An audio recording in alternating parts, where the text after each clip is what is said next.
they're filming him go into a studio by himself to just jam or whatever, play whatever. And he is in whiteface with a blonde wig and sunglasses and a green tracksuit. And it is the most disturbing thing I've ever seen in my life.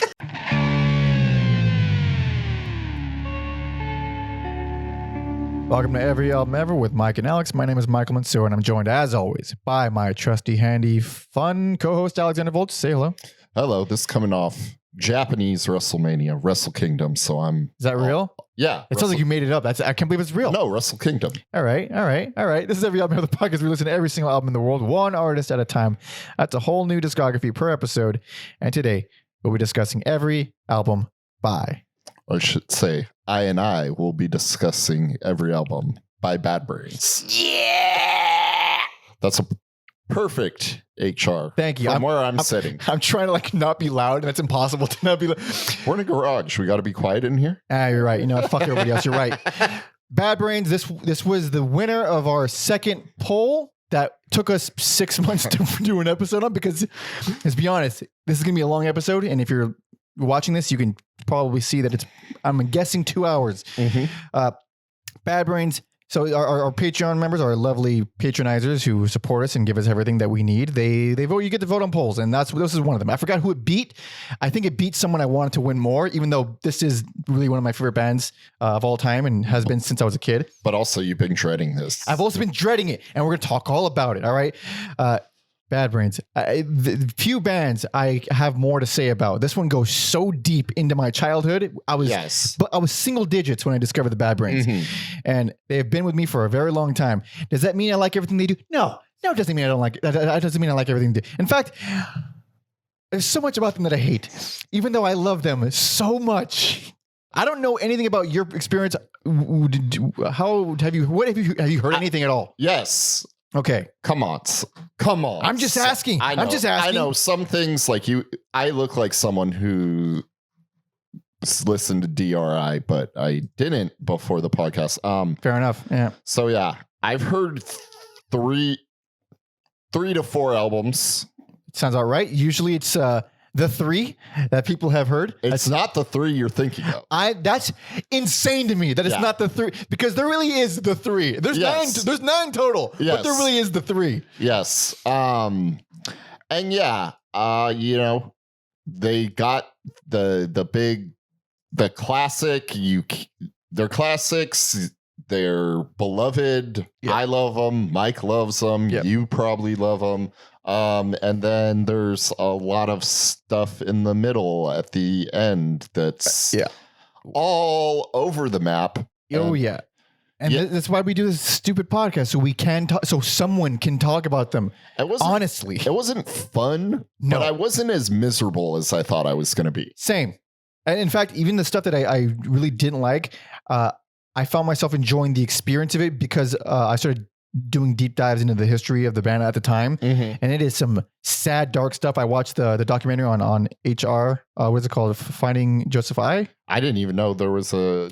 Neither did I. Yeah, I think there's a few docs on Bad Brains, but that one is focused solely on HR. And boy, is that a bummer of a movie. I love him even more now after that, even though, when you have a lot of experience with mentally ill people in your family and friends, all that stuff is like, oh, I don't want to be around that. Oh my God. It's just my uncle. It's just my fucking uncle again. Yeah. But it's also like there's this other kind of weird sympathy for you can't hate a guy like that just because exactly what's happening. It makes perfect sense. All his craziness and all his antics, even the really fucked up violent stuff. You're like, I still get it. I get it. It's fucking not his fault. I mean, it is, but it's not. It's just more sad than anything. And some of it's pretty creepy. Some of it's really creepy. I bet. But I don't even know where to begin with this band. First time hearing them. What is your roots? I think I've said this before, going from metal to punk. I always found that some punk was just too poppy. Yeah. Like I like the Ramones. Everyone likes the Ramones. You can't not like the Ramones. But it didn't like match what was sold to me. Or I felt like was the attitude, the attitude, the nastiness, and then Bad Brains were one of the first bands where I was like, oh, this makes sense. This is what I think punk rock should be in my head. Because they basically invented hardcore. I mean, you could also make the argument that the Germans were also one of those, and then Middle Class is another band that I think their Out of Vogue single was like, oh, it's super fast. It's one of the first hardcore records. But in terms of coining the term mosh, which Bad Brains did by accident, the way HR moved on stage, the insane shit, they're doing standing backflips and landing perfectly in time with the end of a song, the unmatched energy and aggression, and then of course the speed. They really invented hardcore, and that's why they are the best hardcore band. And I've always felt that, like I'm a huge hardcore punk fan, as we all know, but they were the best. And let me say, as an adult and doing this podcast for what feels like an eternity now, like the songwriting for Bad Brains at their peak is kind of unmatched for me. It's incredible. And there's a lot of punk, really, really, really good punk bands that you can cite. Even they're not really peers, but also from DC, like Minor Threat. Check out that episode. Where you listen to their songs and they're simple, but they're such really hooky and unique, just simple chord changes. Like no one's written that song before. It's just 4 chords, but no one's done that. And it's a great really good songwriting, even though it's really stripped down.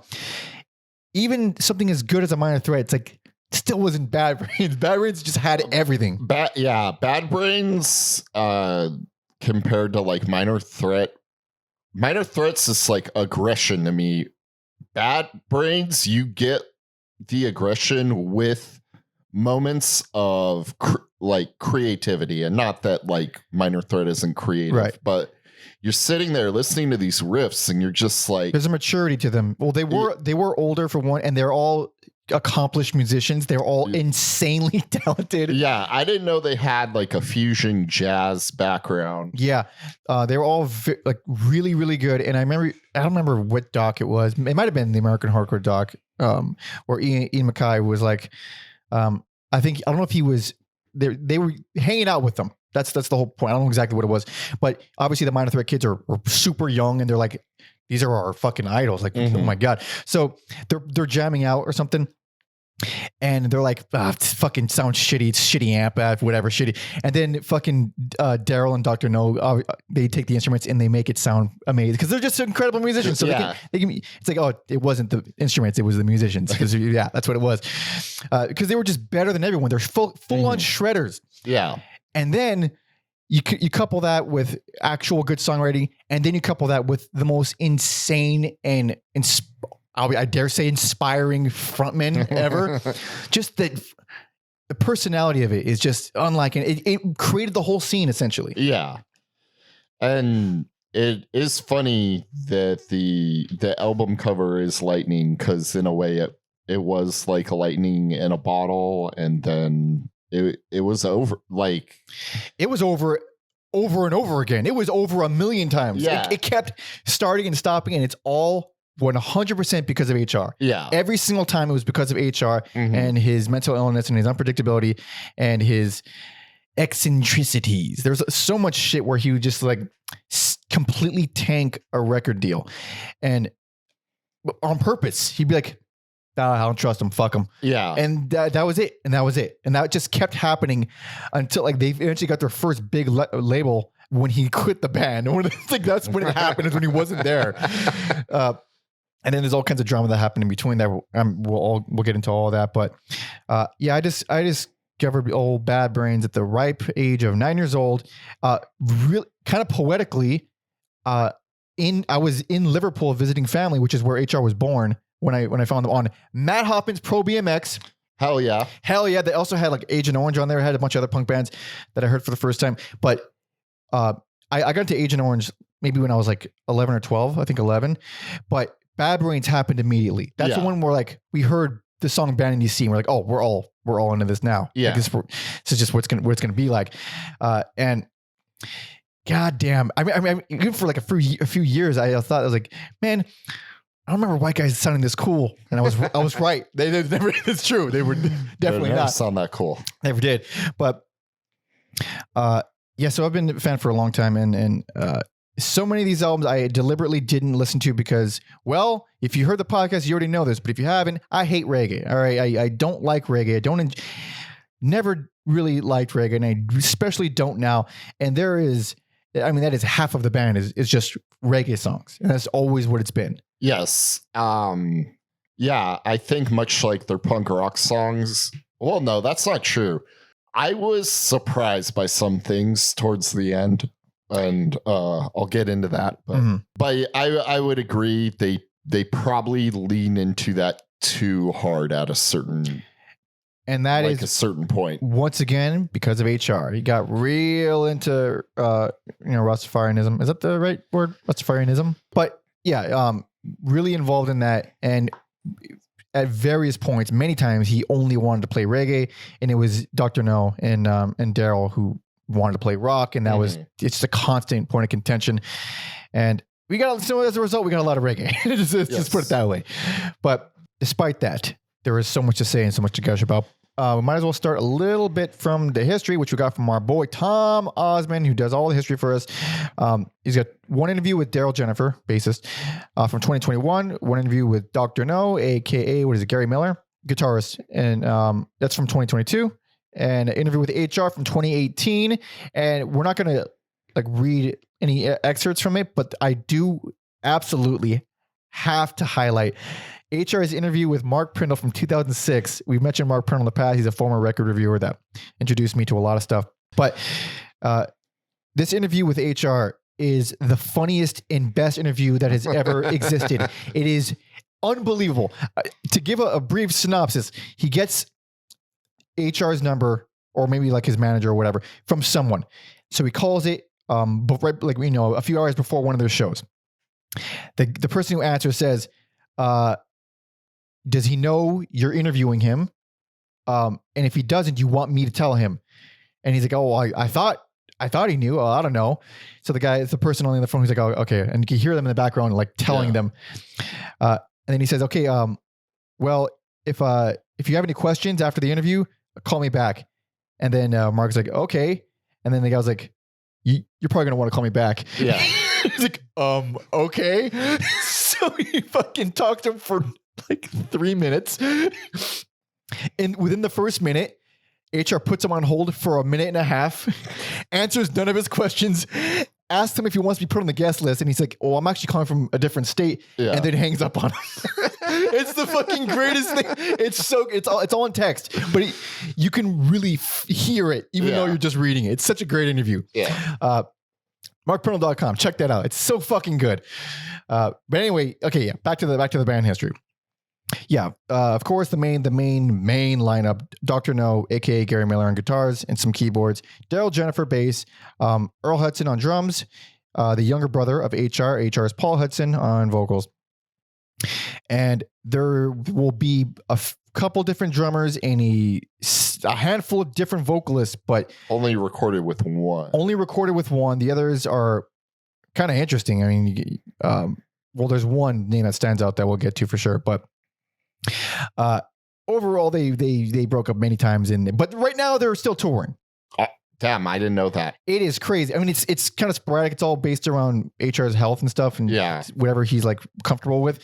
But they've been at it for the past couple decades. It's crazy. It's probably not great, but I should just see them to see them. That's what I thought too. I was maybe 16 or 17 when like the opportunities, I was like, they're always playing, and I saw like some of the footage. I was like, man, it's just not the same. Like HR is just, he's a different guy, and I just feel bad. Like, no, like if he wants to do that, fucking cool, but I don't want to be like a part of anything where he's just doing it because he needs the money or something like, sure. Because clearly he's not the HR that was fucking going ape shit doing backflips. Sure. He's an old man now. It just, oh man, it makes me sad, but I'm still glad he's alive and seemingly healthy. But so I know they started as a jazz fusion band, which I said earlier. Yeah. Called Mind Power. Mind Power. That was So it was Dr. No and Darryl Jennifer who formed together, right?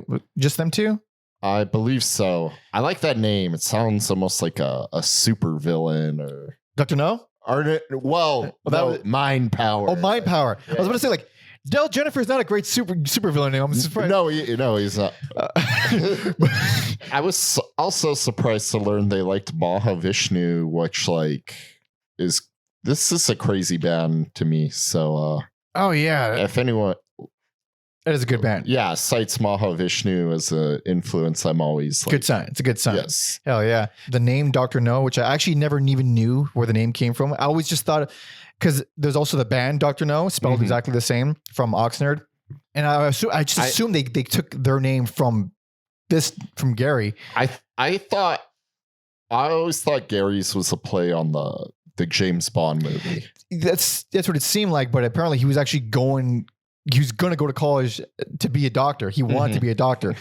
But he never finished his studies. He decided to go with music, and good for us because, well, I like him. But so according to our guy Tom, he says, though it's been written that the guy started out as a jazz fusion band, Mind Power, that's more of a myth, according to Darryl. So someone update that Wikipedia entry. Interesting. With more knowledge of the band. Fix that.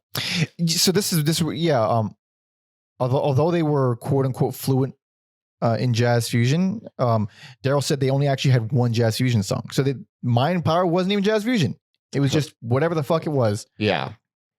But Darryl was introduced to the Ramones and the Damned. And because of that, because he was so good, because they were all so good, he didn't hear that as fast the way everyone else in the world heard it as fast, which I think is pretty funny. Because, I mean, obviously you go back to them now, they're not fast at all. But in the minds of, 70s people. Also, yeah, if you have any kind of background in jazz, there are some blazing fast jazz songs. Oh yeah. So I could see how if you're fluent in that you just hear it as exactly something that sounds good. Apparently seeing the reggae movie Rockers was an important thing, according to Darryl. Says that they realized that their PMA, that's a recurring theme here, positive mental attitude. PMA lyrical themes were actually Rastafari, I think is how you pronounce it. That's a safe bet. As a result, Bad Brains were US reggae, says Darryl. You can't tell me one American reggae band besides this band. So for us, we're that band. Are they, honestly, and we're not counting fucking Sublime. Are they the only US reggae band? I mean, at the time? At the time, yeah. Yeah, I think that's fair to say. And it's kind of crazy how white guys in the UK, like the Police, were hip to doing it. But in America, I can't really think of an American band. Yeah, like I said it briefly, HR was born in Liverpool because his dad was part of the Air Force. Then they quickly moved to DC after that. And that's where they grew up. Well, they also, I think when Earl and HR were young, they spent a year, maybe a little bit longer in Jamaica growing up without their parents. Like the mom just all right, I'm leaving. Dang, that's crazy. It is, according to HR, he said, they were leaving and he said to his mom, I don't want to go. I don't want to leave. She's like, okay, you could stay, but I'm going to leave and I'll come back later. And he didn't think she was serious. And then she fucking took off. I see where he gets the mental illness from. It was pretty rough. It's pretty, and even in the doc, he was like, that was devastating. It sucked. So this is according to HR. He says, I was born in Liverpool, England, and raised in different parts of the U.S. My father was in the Air Force, and I spent most of my time in Washington, D.C. after the age of 16. In 79, the Bad Brains did our first New York show at CBGB's. We'd been bouncing around playing music since 77 and doing backyard and basement parties at the house that we lived in on Bay Way in Maryland. They were the biggest thing to come out of the DC scene. They weren't even really a part of the DC hardcore scene. I don't remember where I saw it, but it might be a quote later on in here where they talk about obviously Minor Threat stuff and how they weren't even peers with them. They're from the same place, but they were already older and detached and they're moving around. So even it never really felt like Bad Brains were part of the DC scene. Yeah. Even, I bought up on the Minor Threat and the Fugazi episode, like that go-go funk scene in DC, which impacted like Minor Threat. Like you don't hear the go-go scene at all in Bad Brains, like one song maybe, but that's it. And yeah, it's on Black Dots. Like not once did I ever think like, oh yeah, they were doing like the Washington DC go-go stuff. And even obviously they sound more like the hardcore stuff, but even then, like they're just nothing to do with them either. They're this Bad Brains. They're just Bad Brains. It's crazy how even though they were like beloved and respected, and they influenced everybody, they were kind of on their own. It seemed like in a weird way. A couple other things that I learned that I'm excited to finally know where the name HR came from, what it means. Apparently it stood for hunting rod because he would carry around a fucking walking stick, like a hunting rod everywhere he went. Imagine this walking around the streets of DC singing like a young HR with a...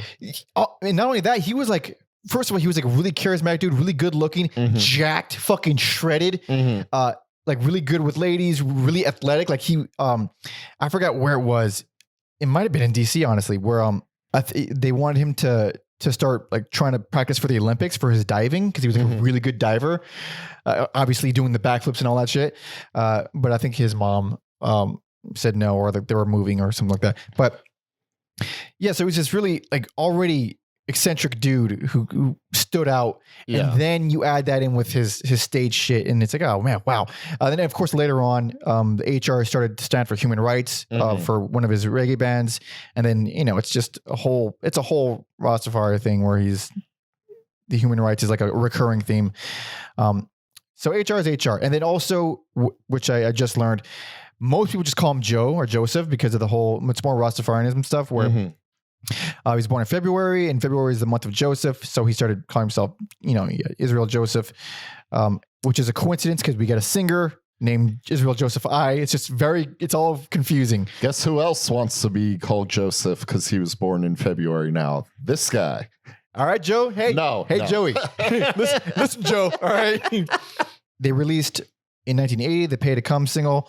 And that is, of course, a very, legendary single. And that is like the best version of that song, I feel like. And it was like the fastest thing around. I mean, it was 80. There was some fast stuff, but it was like, oh shit. It was notably more aggressive and faster. Like, again, it was that single in Middle Class is Out of Vogue that were like the fastest things out of 1980.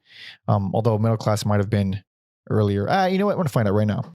No, Out of Vogue was 79. Huh. Holy shit. Out of Vogue did predate it. Wish this nice short discography. Oh yeah, Middle Class is a very, very brushed over band, even though they were hugely influential. But that's kind of the East and West Coast thing all over again. They were from Orange County, which is like big spot for punk, and then DC was the other big spot for punk. But in any case, we might as well start our long and lengthy and full of things discography. Let's do it. Hell yeah! So here we go, everybody. Finally gonna start. Altogether, they got 9 albums. First one, we're not covering no EPs. We're not covering any EPs. There's a whole bunch of singles and there's a lot of compilations of old outtakes. Like obviously Black Dots is one of the biggest ones, or the Omega Sessions or whatever. We're not covering any of that because it's a lot of repeats and it's just old versions of songs that we all get within the first couple albums. But main albums, first one came out in 1982. Last one, 2012. Enough dilly-dallying. I think it's time we jump into this shit. I am ready. Hell yeah. So this is 1982's self-titled or the Roar tape, whatever you want to call it.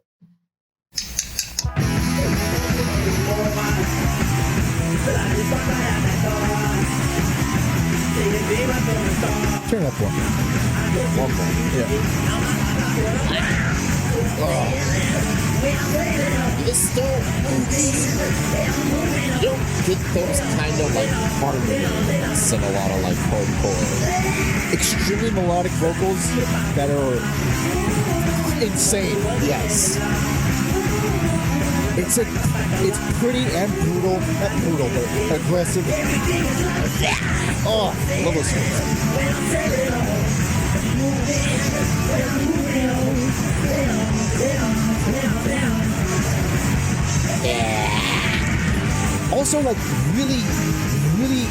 vocal lines, like legitimately brilliant vocal lines.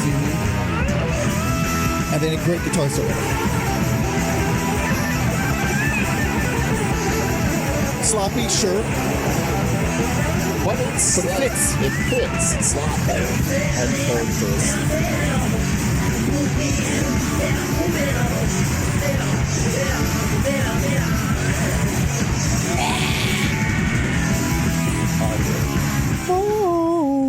So this is a legendary thing. Yeah, and obviously they're best. I disagree 100%. Really? It's a great album. It is also it is the most disrupted by the reggae songs in all of them. It works. It works for me on here. I like the division of keeping them separate. I think the reggae tracks come in at good times. I think the complete opposite. And the reason why it's worse for me here is because I hate every reggae song on this album. I've always hated every reggae song on this album. There's crazy. Hold on. How are you going to defend I Love Ija? I love Ice Spacey guitar solos on that. Like, it's 6 minutes. I don't care. It's fucking. I cannot get behind I Love Ija. It's actually one of my top 5 least favorite reggae songs from them. I like the reggae on here because it's not Bob Marley reggae. It's more dub reggae. And then in hindsight, it's not the like cliche like dub reggae they would kind of lean on and use as a support later in their career. That's just like I think it's just the genre that they, or mostly HR went in, especially with like his bands and stuff. Sure, but we'll get into that. But here, like, these songs feel like unique to me, where it's like, this is Bad Brains doing dub, where the later stuff is just like, it's just dub. I don't know. I don't feel or hear any of that. What I hear is just the most boring fucking reggae songs I've ever heard. No, I think it's like some of their best reggae songs on here. So that is decidedly a line in the sand. Yeah. If you're fine with these reggae songs, this is probably your best. If you hate them, like I do, this is an extremely uneven and badly paced album. Even though the songs in between are their actual best songs. Yeah, it's just, they know to keep them separate. And then the punk stuff, like I was saying earlier, is just so unique and creative. It's unmatched. It's incredible. And it's just like, I feel like after this, it's this thing of like rehashing songs or doing something totally different, which I also like, but then it's just like, this is an anomaly pretty much. How so? Just because it's the first actual official release of these songs? Yeah, in that sense. And then like every album they do after this is just like, there isn't another album like this. No, there isn't. And especially with the way it sounds, it has a pretty rough kind of muffled production that has become almost iconic, like the way the songs sound. And a lot of these songs this is like the optimal version of a lot of them. Not all of them. I don't think all of them. Oh, but I'm excited to hear this. Like this version of Sailing On is like, you can't fuck with this version of Sailing On. You can't fuck with this version of Band DC. It's like, it's something truly perfect about this version of it. Also, this version of FEK. I think I like the other version better. There's typically 2 other versions, but I like this one the best. I like it. Also, FEK, fantastic song. It's one of the first songs to show off a little bit more intricate guitar work. Like totally different. You're not going to hear guitars like that in any hardcore. Yeah, it's very rare. But also, that chorus, let's not pretend that's not... it's not just Let's Groove by Earth, Wind and Fire. I'm going to pretend it's not. I didn't hear it. Dun, dun, dun, dun, dun, dun. Come on. I don't care. It's fantastic. No, I didn't say it was bad. It's fantastic. In fact, Let's Groove is fucking awesome. I don't know. Hell yeah, it is. Put on that son bitch. Let's Groove? Oh, shit. No. I meant like... It's a cool main riff. And like I don't feel like he goes back to that guitar tone for any other song. Yeah, there's a lot of chorus on it. Sometimes there's a lot of chorus on some other stuff, but it doesn't sound like this.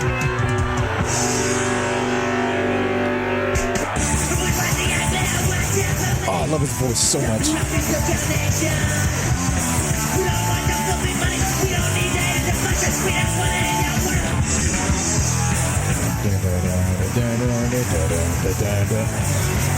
Yeah, that's my favorite version of the song. It's the same exact notes as Let's Groove, but I like the other version more because I think it ranks up the chaos and intensity more. Mm-hmm. But what was I saying? So this album, it was released on Roar, which is a cassette only label, and that's how it was. That's how everybody got it. It was just the yellow tape. I think that's another thing they call it. That's another name it went by because it fucking blew minds. But every hardcore song on this album is one of the best hardcore songs ever made. There you go. Just simply put, like if you're in the mood, if you hate the reggae songs and you're in the mood to skip songs, this is fantastic. If you're going to sit through all of it and you don't like reggae, it is insanely badly paced. It is it's disruptively paced. I totally disagree. The back and forth works for me. I think the back and forth can work, and they have made it work before, but it always feels like they never settled on a formula for it. To the very end, it's like they didn't really ever like, okay, we're gonna do 3 songs in a reggae and then 2 songs in a reggae. It's always like, this album we're gonna put fucking 3 reggae songs in a row, and this one there's gonna be 1 in the entire album. Yeah, it's like it always seems kind of random, but which is I guess is not a bad thing. But so this also has, a ton of their most famous song. Every song that people know from Bad Brains is pulled not just from this, but this version, including Attitude. Mm-hmm. And I think this is the best version of Attitude as well. And then, maybe I jump back and forth, but probably most people's first introduction to PMA on that. Song. Yep. I like how Big Takeover starts off the same as a Pink Floyd song. I always thought that was which one funny. Oh, Astronomy Domini? There we go. Oh, that's right. It's almost identical. Astronomy Domini, whereas the dun dun dun dun. Yeah. That's interesting. Big Takeover is one of the best songs, easily by far. This isn't my favorite version of it, and I don't like it this late in an album because of how intense it is and how. But then again, this album is just kind of special in its own way. Like you don't want it to start with anything but Sailing On. Mm-hmm. And yeah, you talked about it earlier, but like Banned in DC is one of those songs where like as an adult, I'm just like, it's like prog rock punk. They do so many things in that song. It's a perfect song. It is a coveted perfect song where there's plenty of really brilliantly written and concise and no fat on it punk songs. Mm-hmm. But that one from start to finish is perfect. It's absolutely brilliant. And yeah, after several decades, I still am not tired of that song. One thing that kind of bothers me, that basically every one of these songs, most of these songs, gets re-recorded at some point or another. It's very obnoxious. But what bothers me isn't that so much, like all the reggae songs don't get re-recorded, but out of all the songs, there's only one hardcore song on this album that doesn't return later. And it's one of the best on the fucking album, and that is The Regulator. It blows my mind that one didn't get the same treatment as all the other. It's so good. And it's like 50 seconds long. It's so goddamn good. Yeah. It's goddamn blasphemy. Oh God. Or maybe it's just that good that it couldn't be. It couldn't be replicated. Couldn't be touched. Maybe it couldn't be super touched. And it's also track 4. And in the first 5 tracks, it's like the best paced thing ever. And then Ja Kong comes on and I'm like, oh, goddamn. one thing I will say, another reason why I like these reggae songs is because at this point in time, HR isn't doing the forced Jamaican accent. We've covered plenty of artists who don't have Jamaican accents, but the second they do a reggae song, all of a sudden, that was a terrible Jamaican. that was wild. But, that was more Chinese than Jamaican, honestly. What's the difference? I don't know what's going on there, but yeah. So I think that's another reason I like it, and what makes it unique is like he's not trying to put the accent. I never felt that he was ever trying to put the accent on. Maybe in the actual reggae songs for sure, which is literally just your point again, but in the hardcore songs, I never felt like he was. No. You mean the reggae songs? Specifically, specifically the reggae songs. That makes sense. I never thought about that. That's interesting. Yeah, it's one of the few examples of a singer just not forcing the accent on that genre of music. Well, he did have an accent, or does have an accent, and that's why mosh is a word, because he was saying mash it up. But everyone heard it as mosh it up. Yeah. And that's why moshing is the word. So he does have an accent, but I will agree that it is more pronounced on the reggae songs later on. It never feels like, I don't know, like Sting, No. like that fucking... Or Bradley. No. And the association with Sublime with this band is also... More like Bradley, no. Yeah, I was worse than my Jamaican accent, that joke. Oh, yeah. But there was HR played with Sublime in the LBDA, LBAB, LB something.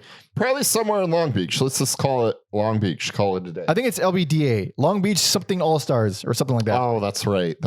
Yeah, he sang with them for some time in the 90s. So they were heavily associated. And then Sublime also covered House of Suffering from a later album.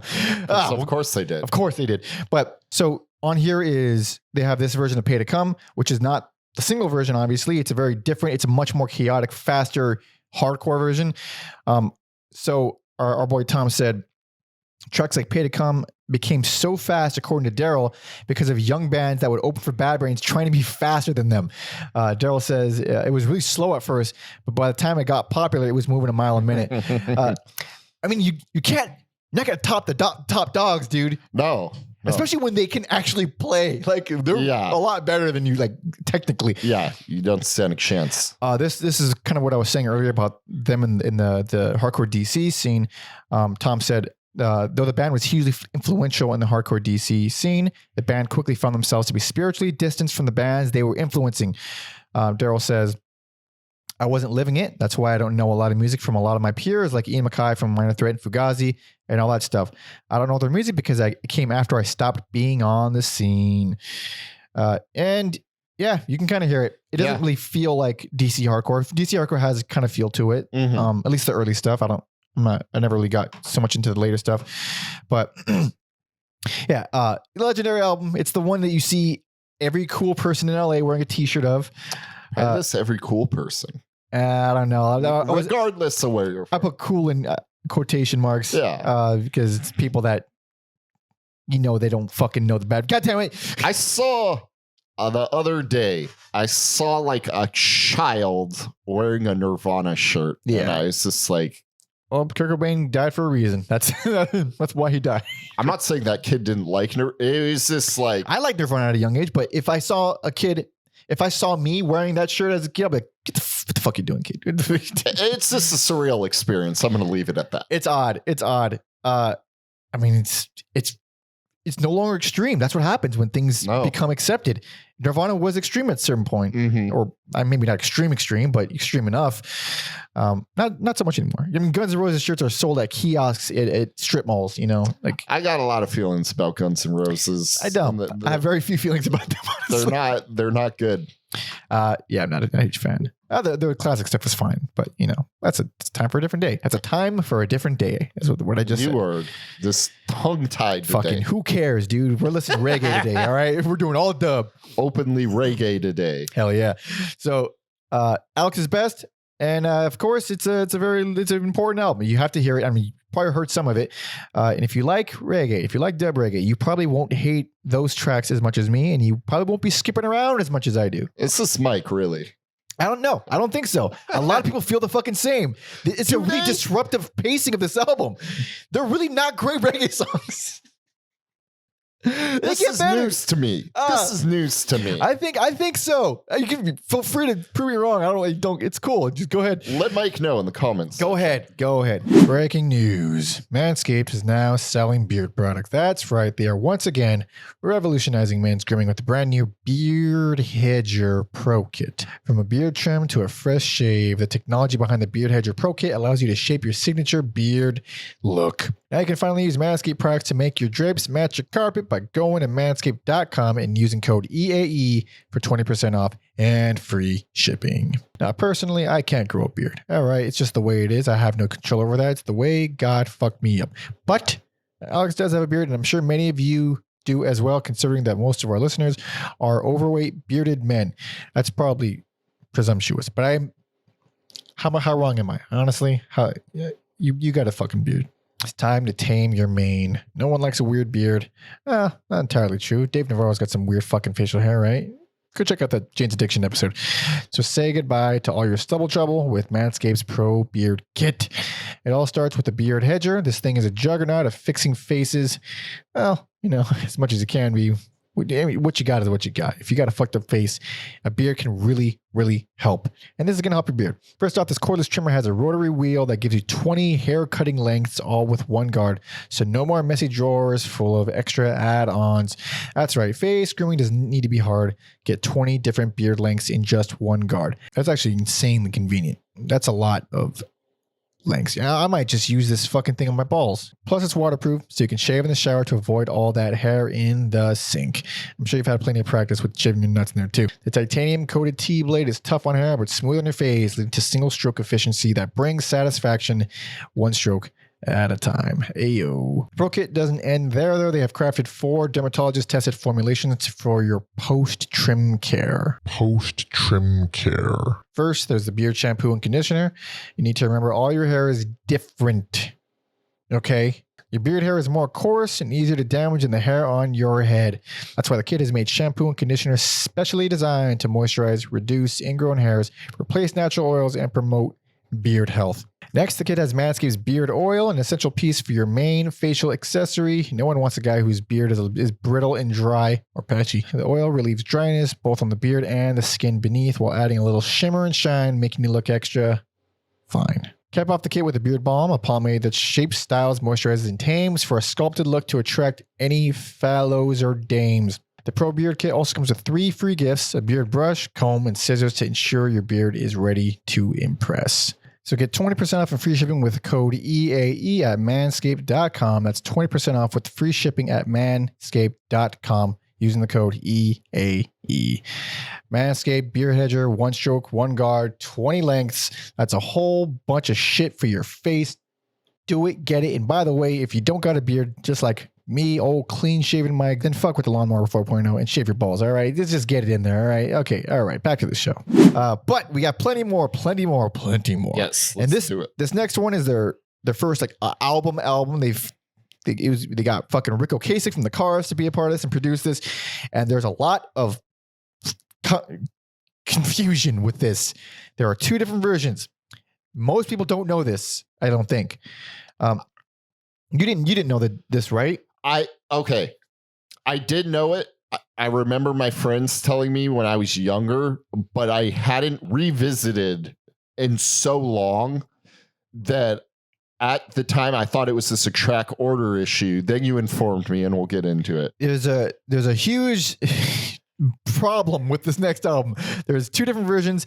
One that was obviously released in 1983, and then there's the one that was remixed in 1993 by Rick Ocasek and Darryl Jennifer. So it's like the original dudes came in and fucked it up. They fucking George Lucas'd it. It's insane. And I have so many mixed feelings about how it all came out. But the point is, the main version you'll find on streaming is the 1993 remix. The AKA special edition. The special edition.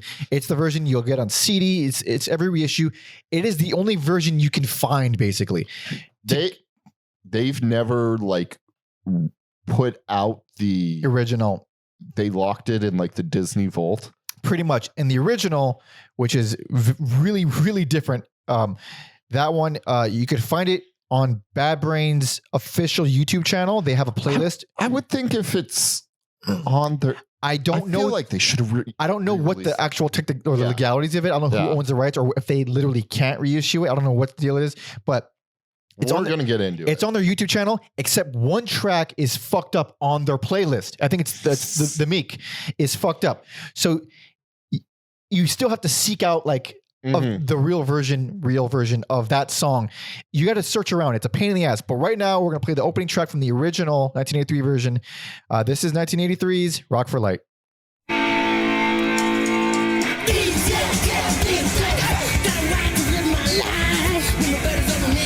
The song rules. Yeah.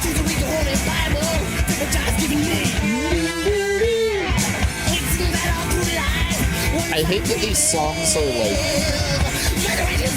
kind of in this mess of like a release, because there are some like They're some of the best songs, 100%. Yeah. And this section alone. It's also even this is the better produced version, and this production isn't that great. Let loose of those lies, and when we do your faith, you better go, there won't be no place. Let loose of those lies, and when we do your faith.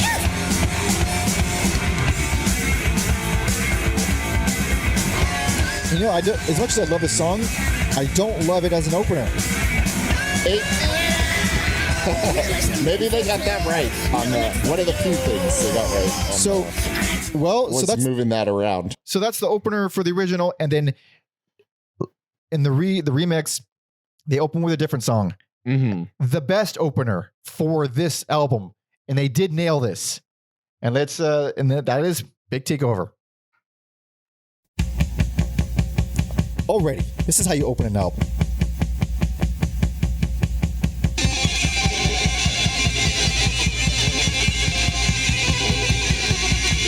It's like the song was made to be an opener.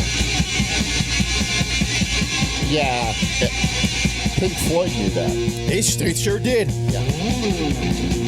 Sid Barrett, also schizophrenic. There you go.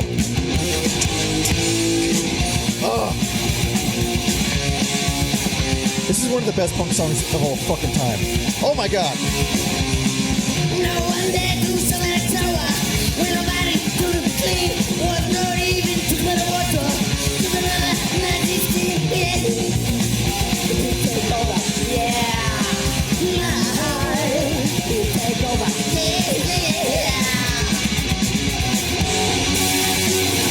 Yeah, I don't think I'll ever get tired of these songs. If it hasn't happened by now, I don't think it'll ever happen. You won't. Yeah.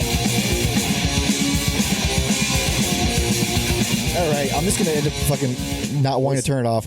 So best, and this is such a crazy, complicated best, and simply put, between the two versions, which I'll talk about all the fucking intricacies of the differences and all that, there is no better collection of all of their best songs ever on one package than this, hands down. Every one of their great songs is on here. I don't like certain versions that we heard. I get that 100%. Before. I get that. So there's a whole bunch. There's several reasons I gave this best. So the main difference is the biggest fucking difference.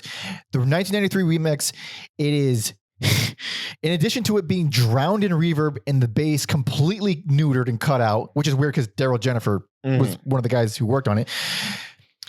It is sped up, artificially sped up, and raised a half pitch. The entire album is raised a half pitch. What's that? A half pitch?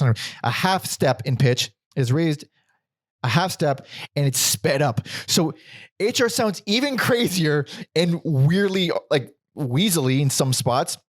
Yeah, everything is way too fast in some areas. Some songs are just too fast. It sounds weird. I'm willing to bet the average listener won't notice, but there is, because I listen to both versions. Yeah.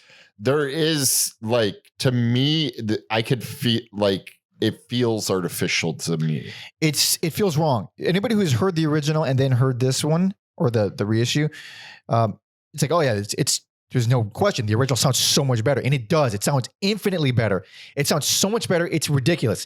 However, the reissue has this insanely better track listing. It is paced fucking amazingly. Mm-hmm.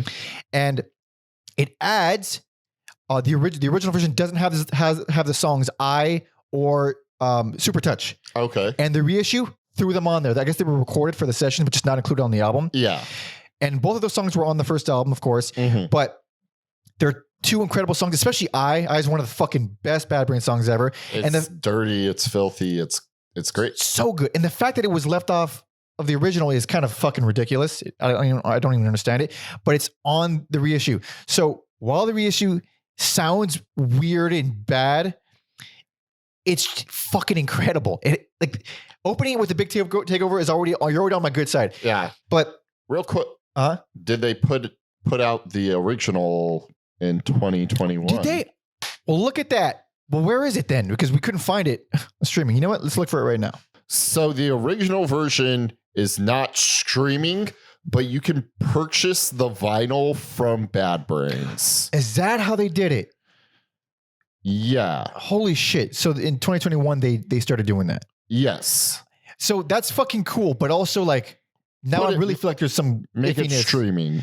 Well, there might be some iffiness there. Like how regulated is that? Like, is that all on the up and up? Like, I mean, it's from their official website. No, I mean, like, can they be doing that legally? That's what I'm curious about. I mean, I guess so. Because that's interesting for them to only sell it. That's interesting. I did not know that. Well, I mean, it's available-ish. It's not digitally available, but it's you can around. get it. You can get it. But so I was talking about how the remaster has this. I feel like basically untouched pacing and track listing. It is so in addition to Super Touch and they also add Jam, which is a short instrumental reggae piece. Not only do I like it a lot, I damn near love it, and it's a great closer. I think it's actually a better closer than At the Movies, even though I do love the song a lot.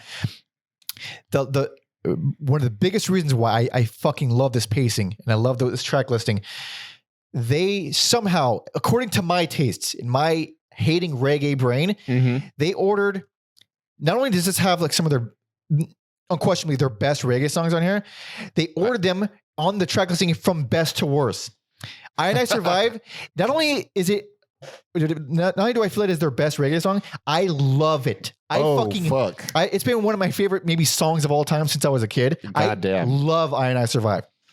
And then the Meek, it fucking grew on me. It finally grew on, or the Meek Shall Inherit the Earth, whatever version you want to call it. It finally grew on me. No, and that's it's a fucking very nice song. Yeah. And then Rally Round Jaw Throne is one of their worst. And I fucking absolutely hate it. I hate it. It's too long. It's so long. It's a hilarious song title, but yeah, I agree with that. That one's rough, and even though it has a really kind of unhinged vocal performance, and I kind of like what he's doing vocally, he's just going ape shit. The song, I can't stand the fucking song. But that's also track 15. It's already deep in the album. There's already been literally 14 of their best fucking songs before that, and then after that, I mean, you're closing it with another 5 of their greatest songs. Like everything on here is like the best thing they've ever done, and it's not like and again, I'm talking about the reissue. These aren't the best versions by any means. Like this version of Bang DC, the remastered version, is the worst version of it for sure. It's the same with Attitude. It's the worst version of it. But other ones like I is kind of wonky. I do like the original more, but it's still a good version. This version of Big Takeover is fucking phenomenal. Fuck, where's my train of thought? I lost it. God damn it. Well, I'm gonna say, yeah, go ahead. The original songs, the songs we're hearing for like the first time here. Oh yeah, on this album are great. Which ones have we got? We got Joshua's song. Obviously the title track. I Survive, right? Yeah, all the reggae songs. The Meek, Coptic Times, Right Squad, title track. We Will Not, Hello Can I Punk It? A lot of them, really. At the movies, like they're all those incredible. are great. Those are great, but I just can't with the like rehashing of songs, especially when I don't care for these versions as much. And So you know what's funny? This is your reason for not liking this one is the complete opposite of your argument for septic death. And basically we just flip stances. The same reason you gave, I think their first or their second record, but that like best. That's the same reason I'm giving this one. That like covered everything though. This like, covered fucking everything. But they're different versions. The different versions. So are those. This doesn't have everything from the only thing it doesn't have is the regulator. It has everything else. That's why it's I feel it's no question. Like it has everything. It has these songs don't hit the same. Oh, I feel like they do. Well, the original songs do for sure. I like the original songs a lot on here. Obviously, if you like that first album, this is a like must listen for sure. But it's also like bittersweet because if it was the production of the original version with the track listing of the reissue, I would still give it best, but I would be way more enthusiastic about it. Oh, for sure. Like that's a whole different story. It'd be perfect, but it's not perfect. Life isn't perfect. Things get messy. They fuck up the fucking sound quality of it for some reason. They remove songs of the original. It's messy. So combining both versions, you get one album that has everything, but with a bunch of asterisks next to it. But having said that, there is one exception. One song exception, and that of course is I and I Survive. I think the reissue version actually sounds way better than the original. Oh shit. Okay. And I didn't even want to believe it. I couldn't believe how much better it sounds. Like the original sounds like a standard dub reggae song. The reissue really highlights the piano in the song, and it's still a reggae song, of course, but it feels way more ballady. Yes. And it's beautiful. I think it's a great track 5 song. Like it slows it down at the perfect pace. And then of course it follows it up with Bandy C, which is, if you want to bring the energy back up after slowing things down, that is the song to do it.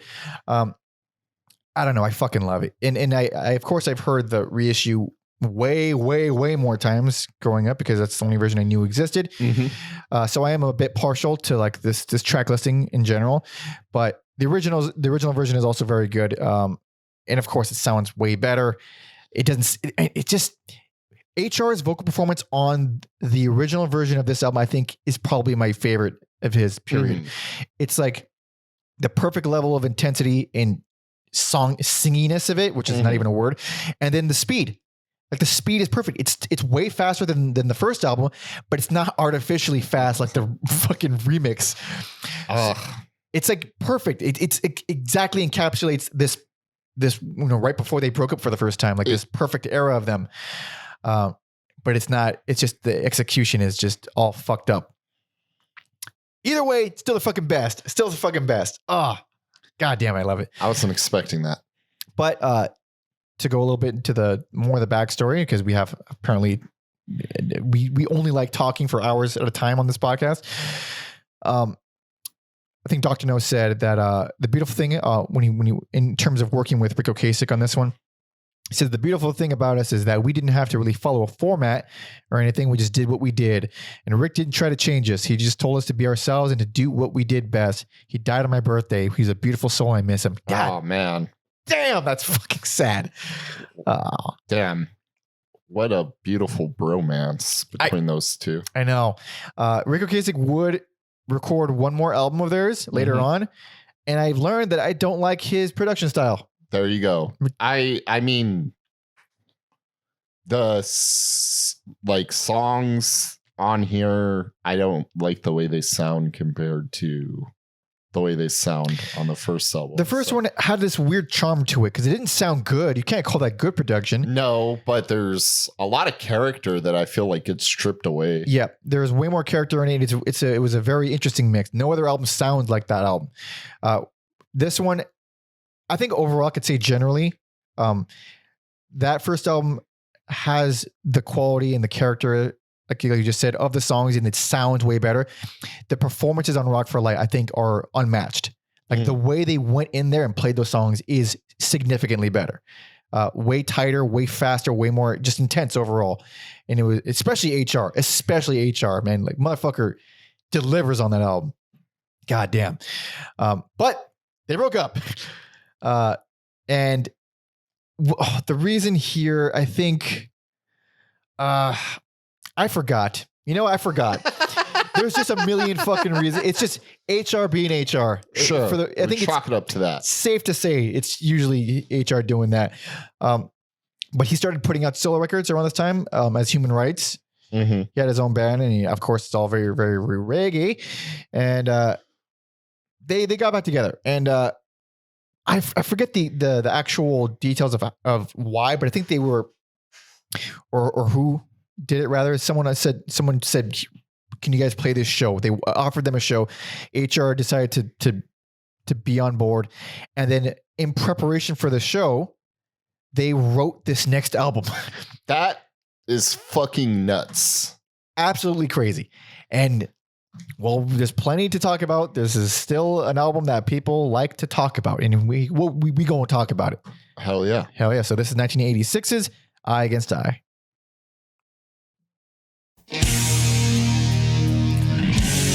We got to put the intro because it's not even an intro. It's basically a song.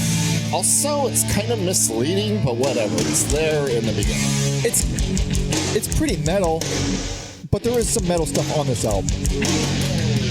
Yeah, when I was introduced to this album, it was like pitched to me as like Bad Brains metal album.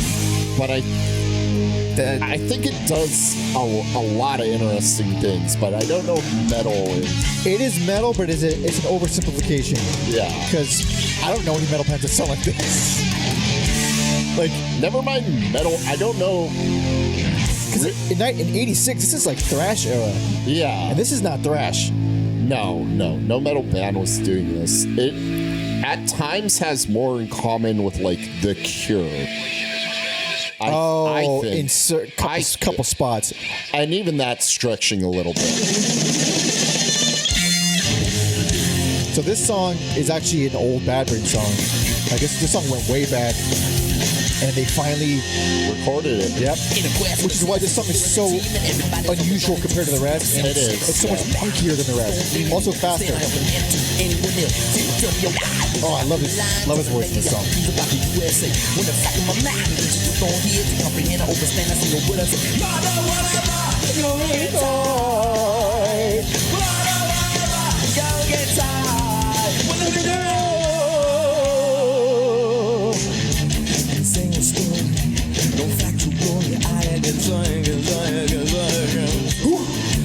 Oh, those backing vocals. Awesome. Yeah. Awesome.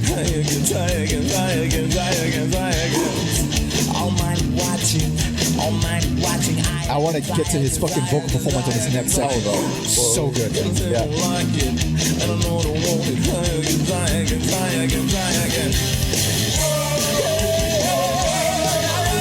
So good. It's.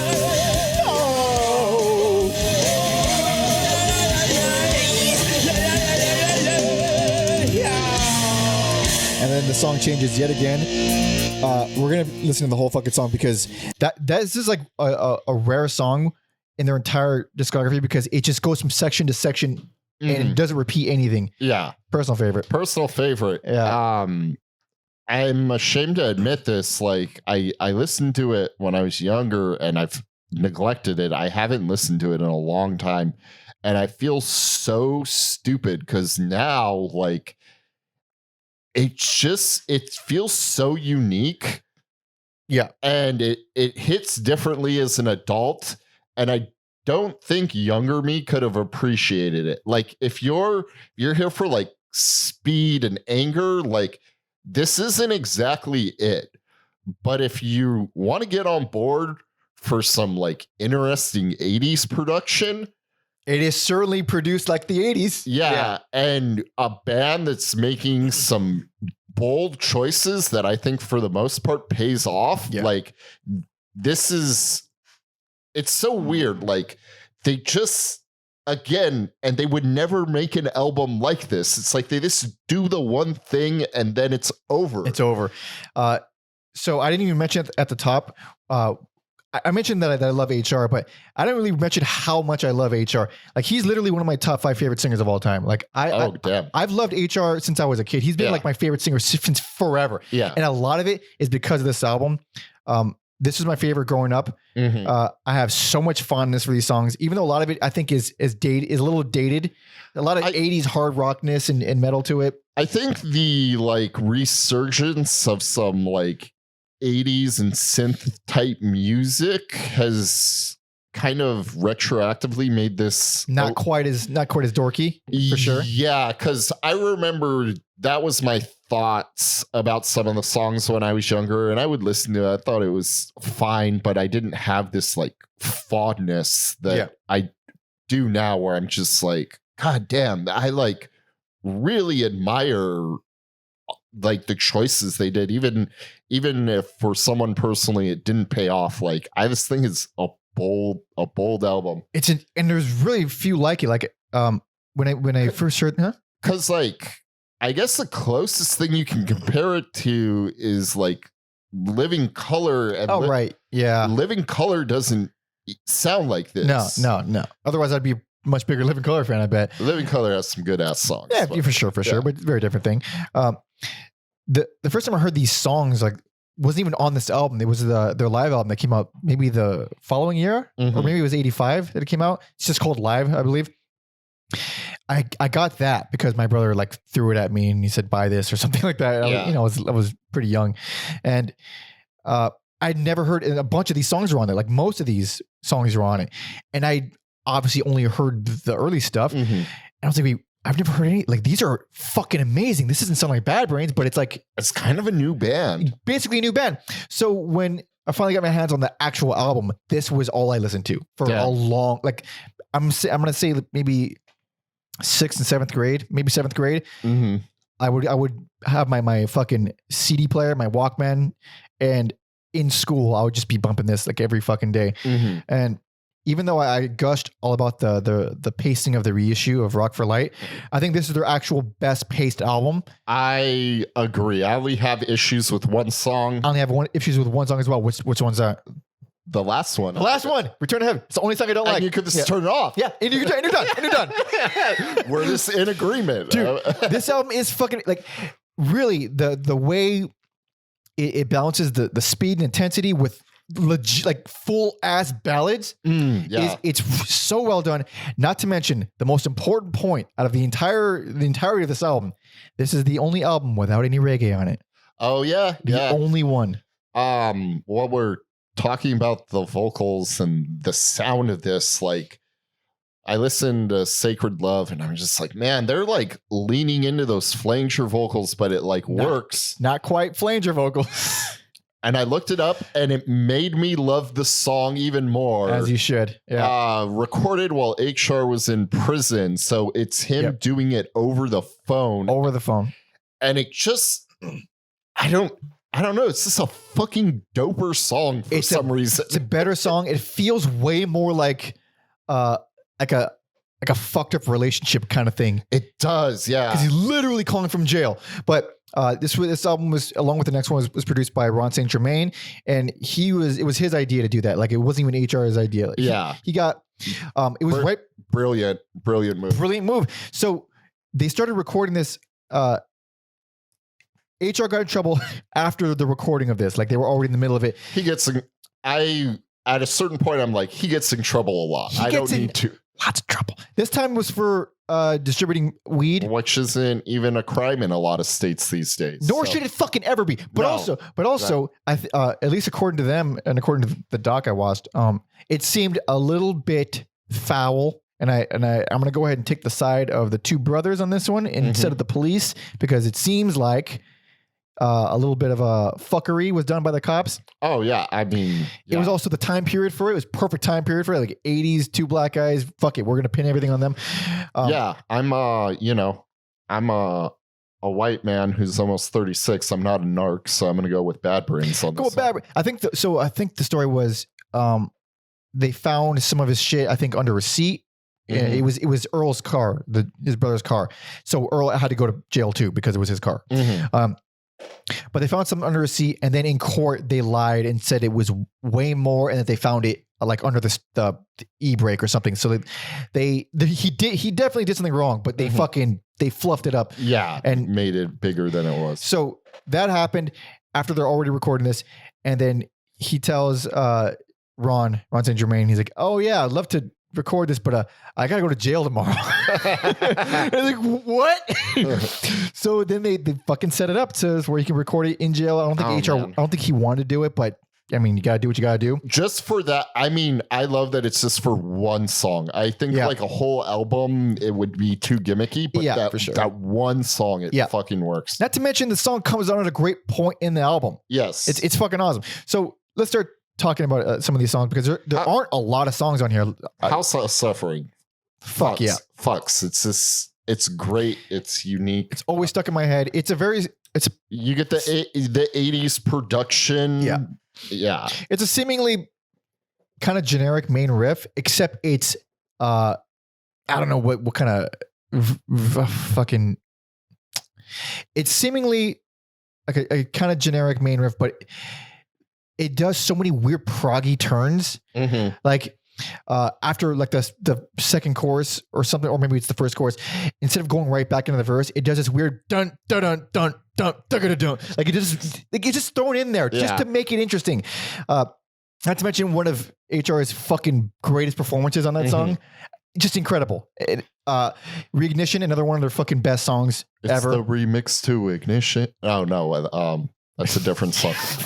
It could fool me. It's the same thing. Okay, I'm just gonna do a little nitpick here. I do like the soft vocals with like the heavy guitar and drums, but I feel like if that snare just had a little bit more of like a pop. This production isn't that great. So I'll say for the drums, because man, I was like, oh man, if that's exact same song, but if the drums sounded like helmet drums, helmet drums are pretty snappy.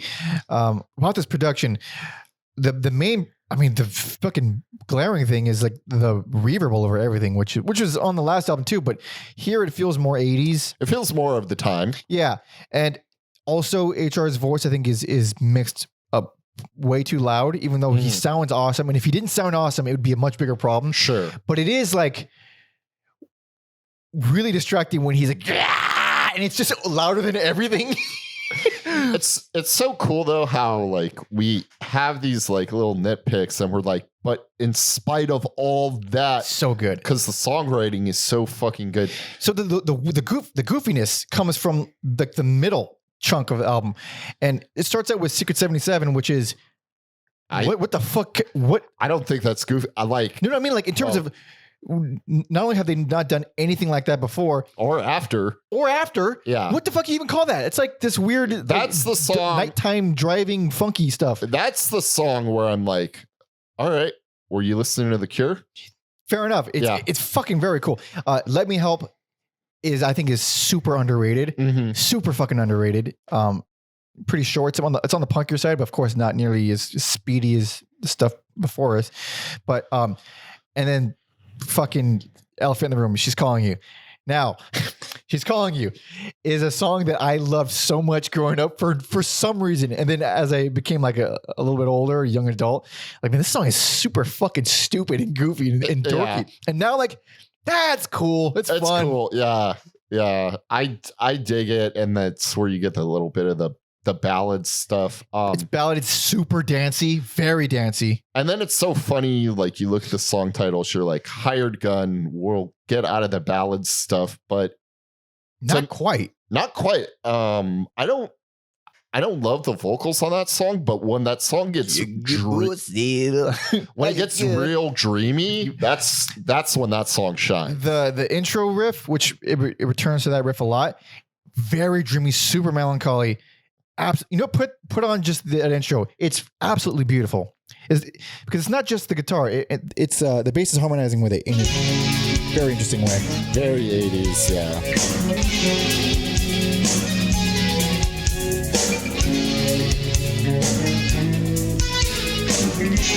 You guys listen to Talk today? Not anymore. So yeah, it's probably one of the weaker songs, but it definitely has some great moments like that one. Also, is it that one? It is Hired Gun. Around halfway, the solo section goes full Van Halen. Yeah, I fucking kind of like it. Yeah. There's this definitely more. I don't even want to say heavy. It's heavy, but it's like punk heavy. It's not metal heavy. No. It's just its own. Like I'm a broken record. It's its fucking own thing, like everything else they do. Yeah, and because like arguably the heaviest song is Reignition, and it doesn't really.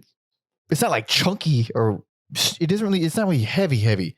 No, yeah, you get the title track and track 4 and that's it. The rest is just like kind of on this like journey of heartache. It feels like it's beautiful. It's a fucking beautiful album. Still love it after all these years. And I don't have it like the goo goo eyes. Is that even a term? Rose colored glasses, something like that. Because as a kid, I was like, this is a perfect fucking album. I love this so. And as you get older, I was like, all right, it's a little bit dated. It's a little unusual. It's kind of some goofy stuff here and there, but it's still fucking amazing. It's still solid. I felt like I was kind of listening to it for the first time, doing it for the podcast, and I feel stupid for doing that. So don't be like me. And everybody, listen to this album. Hell yeah. I mentioned earlier that Sublime covered House of Suffering. That's right. I think when they first met HR, Sublime. Check out that episode, by the way, if you hate Sublime. If you like Sublime, don't watch it. Stay far away from that episode. Yeah. I think she was gonna play with them. Some of their like he HR was gonna make it to one of their shows, but he didn't have a band with him. Mm-hmm. And he's like, and then Sublime was like, we'll do it. Let us do it, please. Oh shit. So they asked him, he's like, can we play House of Suffering? And HR said, you can have it. Oh shit. So they just kept covering. Yeah. But yeah, both of our personal favorites. It's a fantastic fucking anomaly of a metal album. I mean, you can call it metal, but it's kind of its own thing. This was released on SST. A lot of stuff was released on SST. And Tom brings up the point. I wonder if they got paid for this, because I forgot that there was that whole scandal where they just didn't pay any of the bands. Which we covered that in our Black Flag episode. Probably, maybe we might have brushed over it. I don't think we. Oh shit! I don't think even think I knew so much of it at that time. Also, you mentioned The Cure, Ron St. Germain. Apparently, fucking did a little bit of Cure stuff, and Mick Jagger too. Yeah, and then I also bought up Living Colour. So I think this guy maybe was in tune with something around that time period. Yeah, Sonic Youth, Living Colour, The Cure, Mick Jagger. Interesting stuff. But he will be on this next record as well. Yes. And right here we have kind of the beginning of the end, or like the end of the. I don't know. It's a fucking. Well, we have all the original. It's the last good album. It's the last good album. I you know what? That's maybe no. Toward the end we kind of bring it back a little bit. All but right. Here we are. All right. 1989's Quickness. Great intro. Fucking Carl from Aqua Teen. Bop, deagle bop.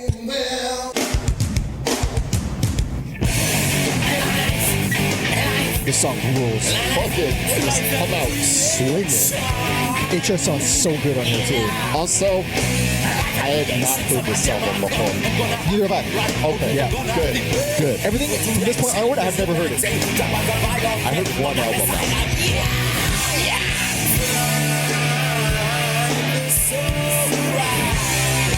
I think this song might have been their first music video. Oh yeah. Also crazy, Earl is on the cover, but he doesn't play drums on it. He's credited on here, but he's not. I forgot. He's not on this album. Yeah. I forgot. Goddamn. Chromage drummer. We'll get to this song. This song is so underrated. I can't believe I've never heard this song I think before. this album's kind of underrated. It's not bad. I didn't have friends that were like, I didn't know anyone who fucked with this album. Yeah, same. And yeah, it's kind of underrated. As I got older, people like to bring up the homophobic song. But, we'll get into that for sure. But sans that, Yeah. like, great album. I thought Bad Brains was like pretty much dead after Eye Against Eye, but this is worth seeking out. This is good fucking song. It's so much better than I expected it to be. I don't love it. I don't think it's that great of an album overall, but compared to like, I was expecting a huge nosedive. Like it's obviously not as good as Eye Against Eye, but sure. It's still like, I mean, that song alone, It's still like, really strong. Yeah. there were actual like legit highlights on here. So you're talking about Earl's credited on this album, but he's not on it. I forgot about that. Yeah, he's on the cover. He's on the cover. He's on the cover. He's credited. It's we see Chromax, right? Yeah, the Mackie Jason. That's right. He'll be around for the next album. Yes. In addition, but so this album, I mean, we brought up. We might as well bring it. Just get it out of the way. The homophobic song, which is like, was it "Don't Blow Bubbles"? Which I don't much care for the song. It's like one of the punkier things on here. And one thing that I found interesting, because it is like legit homophobic. Yeah. It's like something about AIDS and don't fucking do that, or AIDS or something. And I think it was Darryl Jennifer years later. He's like, listen, man, people change, people grow. I was homophobic. Fuck it. There's nothing else to say. I was going to bring up that quote too, because I think being realistic and this admitting what it was at the time 100% is way better than trying to act like you weren't. Dude, they were 4 black dudes from DC into Rastafarianism. Do you think they're not homophobic? Like, especially in the 80s, in the 70s and 80s, black dudes from DC. Obviously, like, don't act like it wasn't a part of the culture. Like, just in the so like that quote from Darryl is just like, I respect that, and it is what it is. And their way of I don't know, making up. They continue to play the song, but now it's instrumental. Yeah, I think on newer versions, it's just called instrumental. Yeah, you could do that. I mean, we've covered a lot of problematic things. Art's not clean. Nor should it be, or else it'd be sterile. In the scheme of things, this is like, it's not like it's not even like what's the word I'm looking for? It's not even a scandal. It's just like, yeah, we fucked up. We were part of that. We've moved on and grown up. Yeah, and that's the way it should be with every situation. It's like, okay, well, it was the fucking 80s and 90s. Yeah, well, clearly that's not a thing anymore. We're much older. For the obviously there's gonna be some outliers where they're fucking hanging on to that shit. Just move on and get rid of the lyrics, which is basically what happened. I mean, it doesn't even matter. I don't even fucking like the song, but the sentiment, the thought, that counts. Sure. Good things. Voyage into Infinity. It is the intro to Eye Against Eye, but a full song now. Yeah. And also, one thing I forgot to mention in the really early on from the first album, the intro that closes the album, it is just the intro to Rock for Light, the song Rock for Light. Oh, I didn't know that. I forgot that was even that until I went back and double checked. So that was a kind of cute thing. And then Eye Against Eye has the intro, and then they made it into a full song on here, which I like it better as an intro. I think it's better as an intro. There you go. I still like the song. It's still a cool song, but title track. Oh, with the quickness. They were not. It's an appropriate title album. These are like the fastest they've been in a while, because there's not too many fast things about Eye Against Eye, but like Messengers and With the Quickness, good punk stuff. Yeah, bringing back some of the punk stuff here for sure. I don't love Messengers so much. It's not bad. It's just when you compare anything from this point on, when you compare any of the punk songs to the early days, you're comparing it with a god, essentially. It's like, it's hard to. No, you're setting yourself up for failure, but like here, it's just like, I just think it's strong songwriting. I also like, which they will re-record at some point later on, Gene Machine or Gene Machine / Don't Bother Me. it's more hardcore, but then it slows down, has some heavy section, even has like a reggae inspired section that I think is actually very cool. And then shout out to Joe Pesci, Ute Juice. Ute Juice. I don't like it. I know. I just like I literally spell Ute with an apostrophe instead of an H. Utes. But yeah, overall, it's like it's something special or revolutionary. It's just sort of a continuation. Also, at the before they continue on, Prophet's Eye took the crown away from whatever their worst reggae. Oh, Rally Ron Jethro. Oh, that was their worst reggae song. Now Prophet's Eye. I forgot they're back to playing reggae songs, and I don't like that so much. And the Prophet's Eye is it's real bad. It's not so good. Not so good. It's real bad, but this was a nice little surprise because everything I've kind of heard was that after Eye Against Eye, it was all downhill. But especially first half of this album, solid songs that I think belong in the legacy of Bad Brains. The highlights are absolutely worth seeking out, and also, which I didn't even really appreciate the gravity of until maybe right now. Mm-hmm. This is HR's last good album. This is HR's last good performance. Yeah, because he comes and goes, but here is the last time you'll ever hear him really do his screams at his peak, like where he's got the energy. Like maybe he's not as varied as Eye Against Eye, because he did a lot of different stuff on Eye Against Eye, but most of the energy is still here.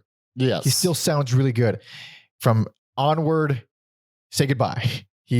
Some things happen after this album, such as breaking up. They broke up again after this album. Yep, and this is right here, this time period, this album, Quickness, is where HR really got under the skin of their manager.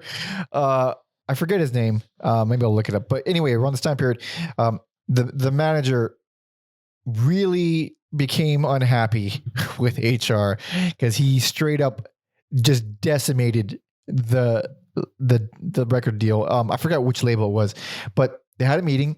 And HR was very antagonistic during the meeting. Some would say extremely antagonistic, to the point where the dude, the record exec, after the meeting, he was like, "Did he just threaten my life?" One way to botch a record deal. 100%. So basically, all prospects sunk. Like they were not. They're not, and this should have been like a huge album. This should have been pretty huge. I forgot who they were supposed to go on tour with. I forget, but it was supposed to be somewhat like a really big tour and a big deal, and he fucked it up. They broke up. He took off and ended up God knows where. And then they decided to go on without him, and Earl was already gone, so they just, fuck it, we're already working without the Hudson brothers. Let's just bring in a new vocalist. And so they did. And they brought in a Mr. Israel Joseph I, who, we'll talk about his performance and all that. But because they found a member who decided to not flake on gigs and start fights with people and disappear for weeks on end, they got the deal with Epic. They got an actual record. They finally got signed. Yep. Because there was some consistency. Yep. And this is the album that we got as a result. This is 1993's Rise.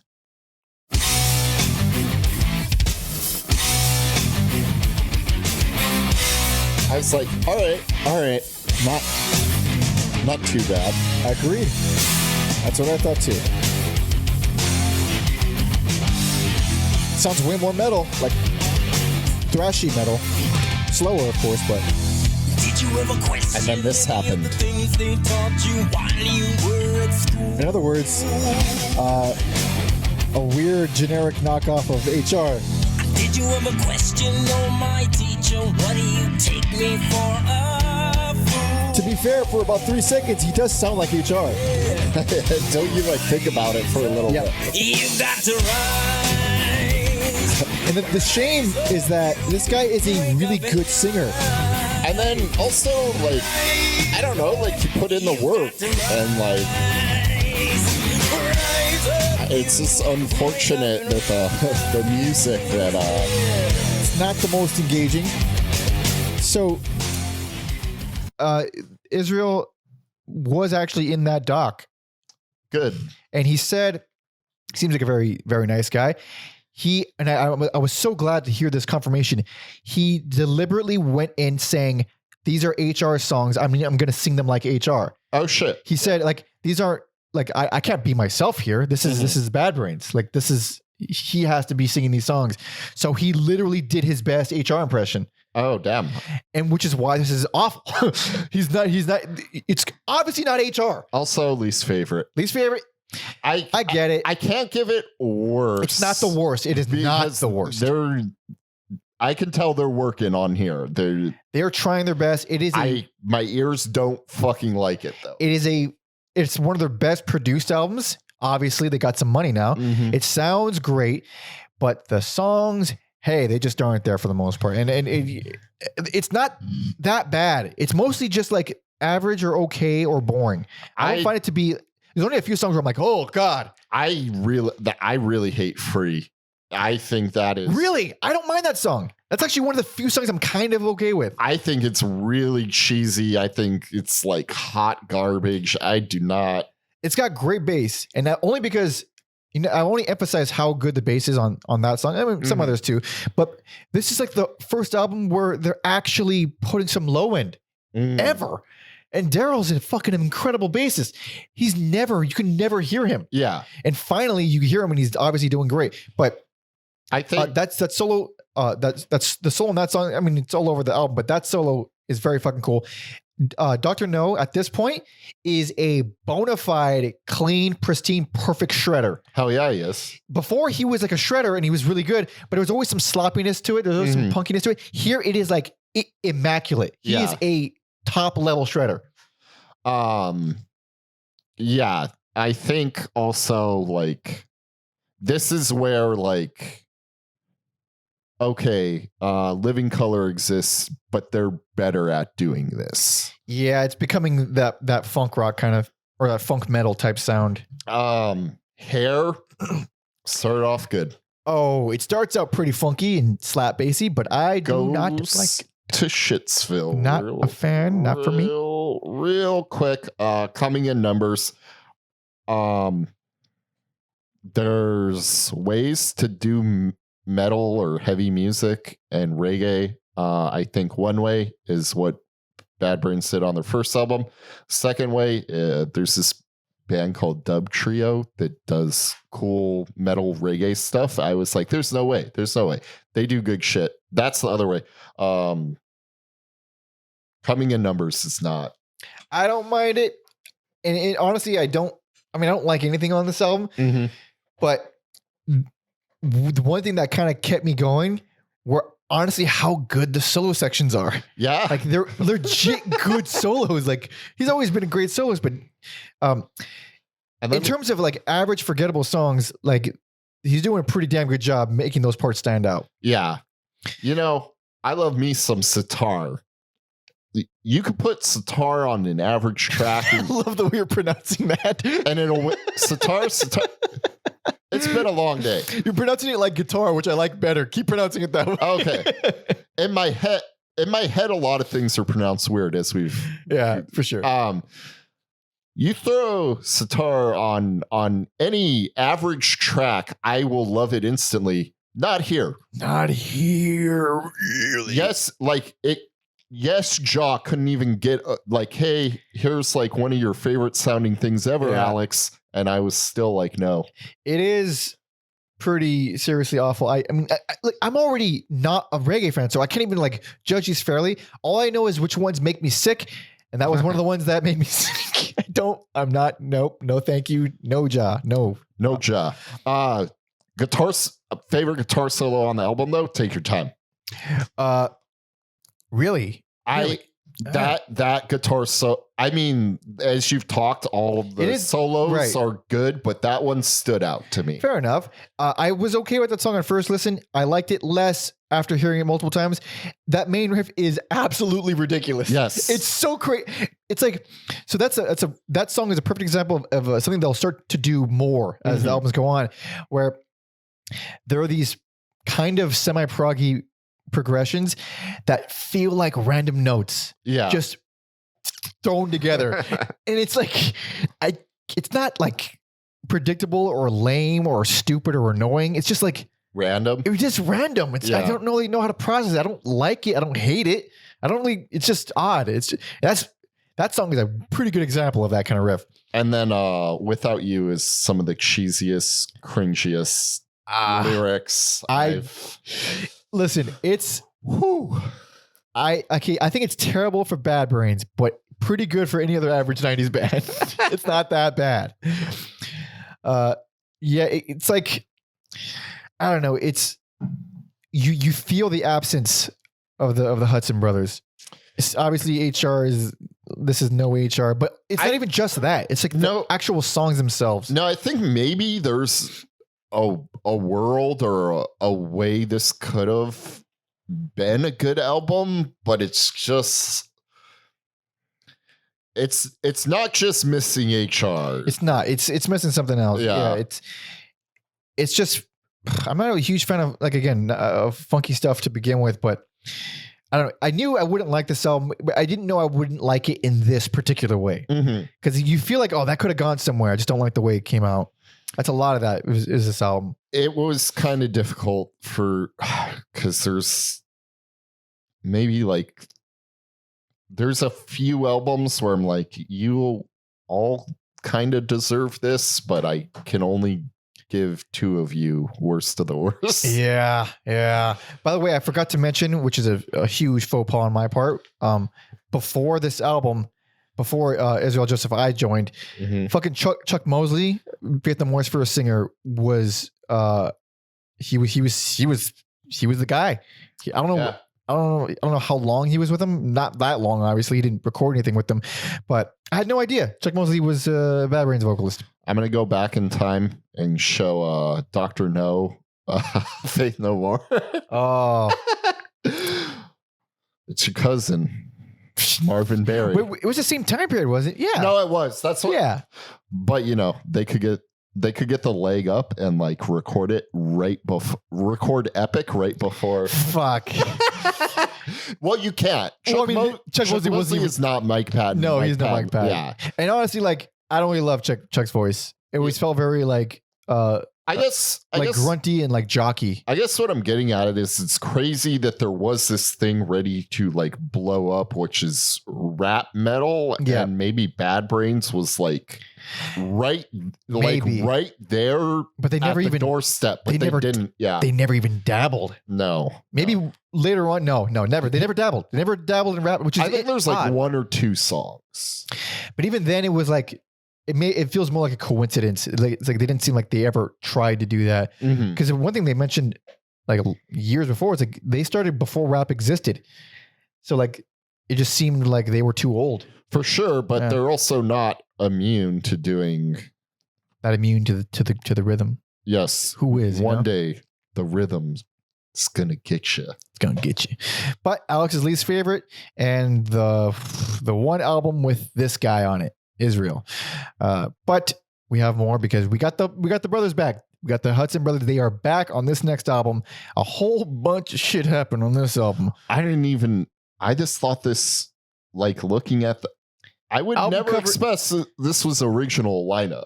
This album cover is truly one of the worst, if not the worst album cover. I made this album cover in Microsoft Paint. It's pretty rough, but we have plenty to talk about. This is 1995's God of Love.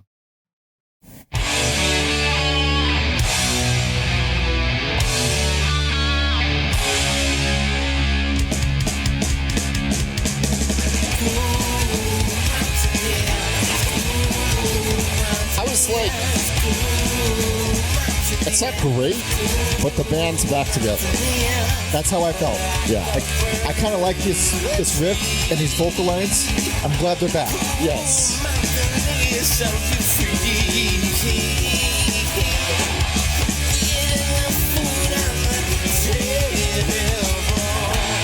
Also, a little bit more sad than we're used to from them on the more emotional side. And now the metal stuff. I'm like for these like weird vocal choices. I am too. I am not for this weird ass production though. Yeah. Much like, hey, Rick Ocasek's back too. But Yeah, no kidding. This is an interesting song. And I think it's the only song on the album that I like. Rick Ocasek is back, and he made another horrible sounding album. I think this is one of their worst sounding albums for sure. I think this is their worst album. I get it. This is the worst. This was so close. It was on there. And parts of me still believe that. I didn't hate it quite as much on second listen.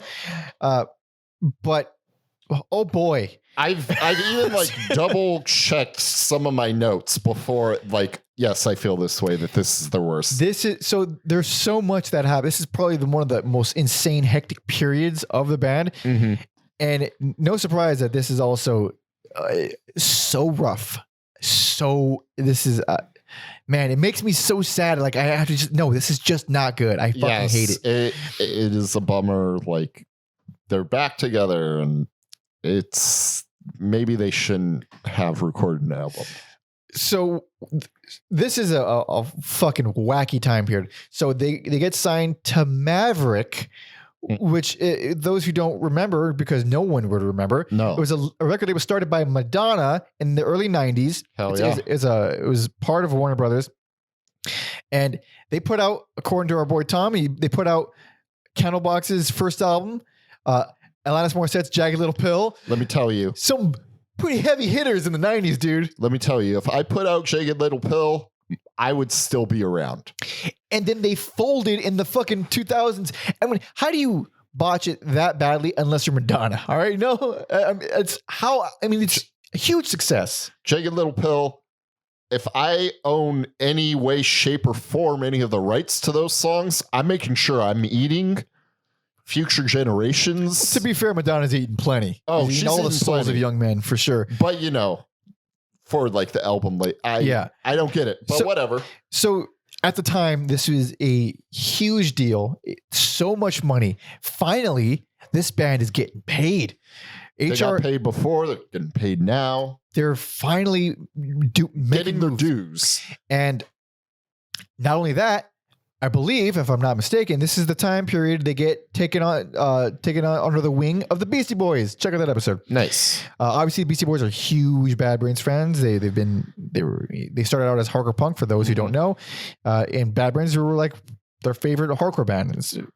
So they took them on tour, and well, you know, some things happened. A couple things happened.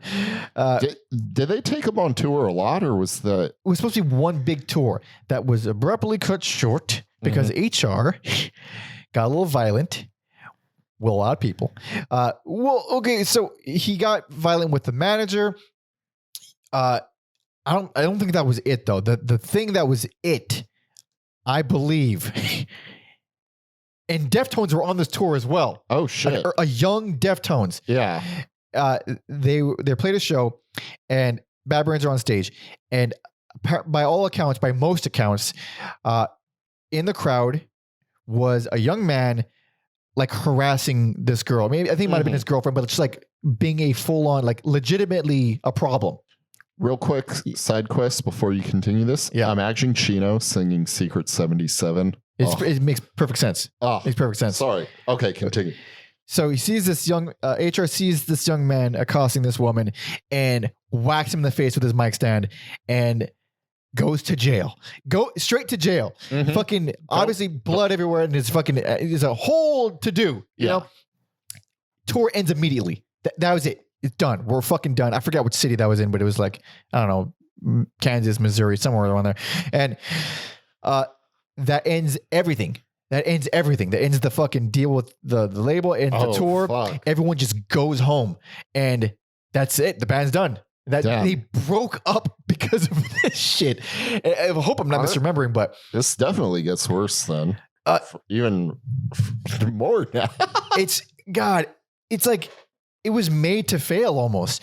And obviously we don't like the music very much, but even during the time period, like this is like it had all the backing behind it to be successful, but things were going so south for HR's mental health. Not only so, like I said, they're finally getting paid, and HR is progressively getting worse. If his behavior wasn't enough to sell that, but he's getting more. And I don't know his spending. He didn't do the thing that, blow it all immediately and a bunch of weird extravagant stuff. It was a few just really peculiar purchases. One, he moved into this place in West Hollywood that was like, a bedroom with no kitchen. I think it had no kitchen. It was in the same complex as like drug dealers and prostitutes. It was like a really rough spot, and he could have lived anywhere, and he just wanted to live there. It's like, okay, that's all right, odd.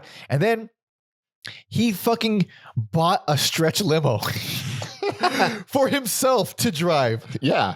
Which is the most insane thing I've ever heard, I think, in my entire life. He buys a stretch limo. He's at the dealership, right? And the dude at the label, the dude at Maverick, I forget his name, but the guy who is managing them at the label, he gets a call from HR, and HR says, I'm buying this car, and they want to just make sure that I have the money for the whole stuff. Can you just confirm with them? So the guy, he gets put on the phone with the car salesman. He's like, yeah, he's an artist of mine. He's, this is all checks out, yada, yada, yada. Can I ask what kind of car he's buying? He's like, yeah, he's buying a 1978 stretch limo. And he's like, can you put me back on the phone with HR? Yeah. He's like, what are you doing? And he's like, it's beautiful. It's beautiful. He's like, all right. So he bought the car. Later on, he picks up the same manager guy in the car. And he's in the back of the stretch limo with HR, his HR driving it. And he's like, I think HR said something like, I hope one day I can sit in the back of a limo that my artist is driving. What the fuck are you talking about? It's fucking awesome though. It's just so insane. I love it. Oh man, it's unfortunate there's a dark side of that, but that's the funny, nice side of it. Like, yes. But goddamn, yeah, fuck, man. Obviously, the violent stuff happened, and then he kind of went homeless for a while, and he was like, I think he was in LA, and I think he was in LA when he was homeless, and it was fucking rough. Some of the musicians took him in. He started going the road with, LBDA. I'm assuming that's the name of it. I keep forgetting. Sublime Dudes, all the Sublime Dudes.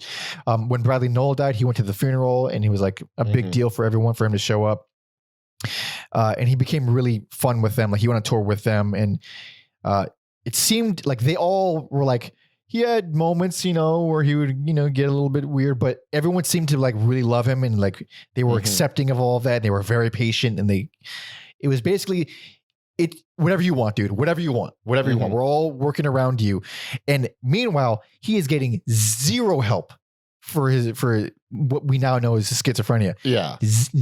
Like, I think they asked the original manager, like, did anybody try getting him help? And he's like, yeah, sure. But what good is that going to do if he's not going to show up to the appointment? Like, nothing you can do. Like, just wait it out, hope something good happens, or hope he doesn't get hurt. And you only have so much power with someone that unpredictable.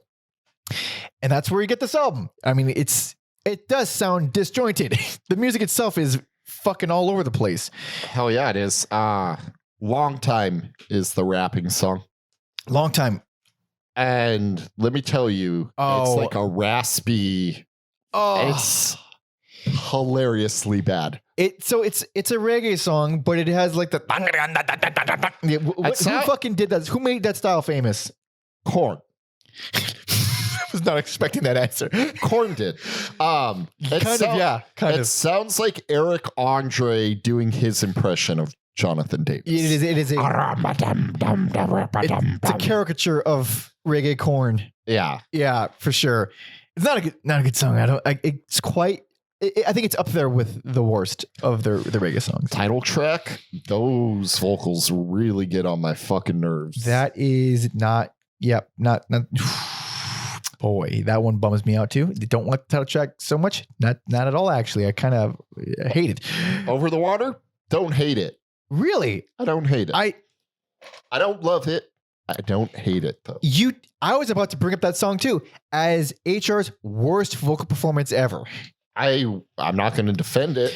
And I mean, not only does he sound exhausted, I mean, he sounds tired on most of the album, but it's like the only song, one of the few songs where he's just hitting wrong notes. Yeah. He rarely just hits wrong notes, but there, whole bunch. And then there's a few abominations left. To the Heavens. Oh, yeah. It's like electronic reggae. Yeah, the electronic drums. Yeah, that's a dark that's dark stuff. It's real dark. Oh my god. And then yeah, I forgot this album is really bad, dude. It's so fucking bad. It's really bad. It's probably like sad. one of the worst, I think. I don't think maybe. No, there's no because I might throw it on there. It's in for sure. You know, it could be a contender. I don't think it is, but I think it could be mentioned in the same breath. And then for Thank Jah, I was like, if Jah is responsible for this album, he's truly worse than any Lovecraftian horror I've ever read about. No, he's not that bad. It's not. If Jah is responsible for this album, he is a Lovecraftian cosmic horror that I cannot even fathom. The suffering and pain he would bring into our lives. The last chunk of this album is pretty. Also, it's mean. It's mean to the listener. How I Love Thee. That just sounds like fucking Shaggy, not the Scooby-Doo character. It wasn't me. The much worse Shaggy. Also, side note, I've seen Shaggy perform that song live with the Roots. That's hilarious. Holy shit. This man, I didn't even know he was still alive. That's a little mean. But like, he had so much bling on. I was like, that you couldn't even see him. It was too bright. It was like a diamond. He was my angel, my darling angel.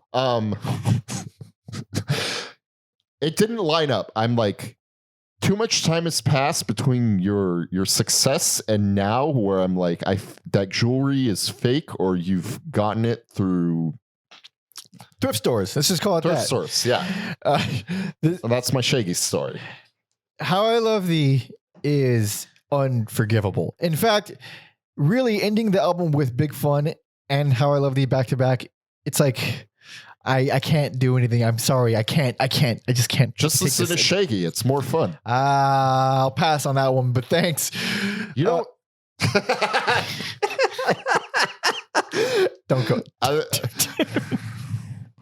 I'm Mr. Bombastic. Call me fantastic. Oh God, it's Shaggy. He's here. You know, Sting. A lot of people think Shaggy's version of Angel is the popular one, but it's actually the remixed version that Sting did that is the popular version. I don't like any of those words. Yeah. Sorry, I just had to go full Colin Robinson right now and talk about Shaggy. Anyways, I don't even know who that is. Who's Colin Robinson? You never watch What We Do in the Shadows? Oh. He's the energy vampire. Oh, okay. Yeah. All right. No, we're back on the same page. Alex's worst. And this is indeed a bad album. And I wanted to give this worst. I was very close to, but I didn't. I already know what your tendencies are and what you... Yeah. There's only one album left that's going to get worst. Yeah. Oh, boy. And we're about to talk about it. This is 2002's I Survived.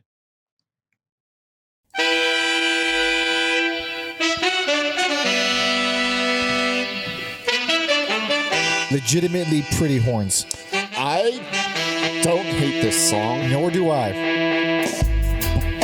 But in the scheme of things, it's probably paint by the numbers dub music. Yes. The reason I like this song, this is like a less good version of Jam from Rock for Light. Very similar bass line, except less good.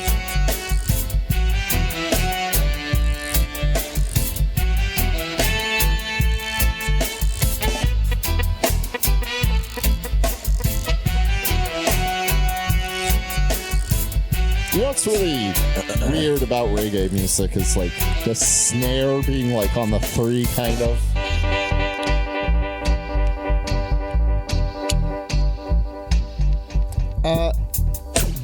It's like all of ska and rig. Yeah. Because it follows that little clink, Yep. clink. Worst and least favorite. And well, it is many reasons. And one is because this is a fucking reggae album with no vocals. it's hard. It feels almost unfair calling this a Bad Brains album, but it is it's canon. It is official, an official Bad Brains album. I like reggae songs without songs. This is not a good album. No, it isn't.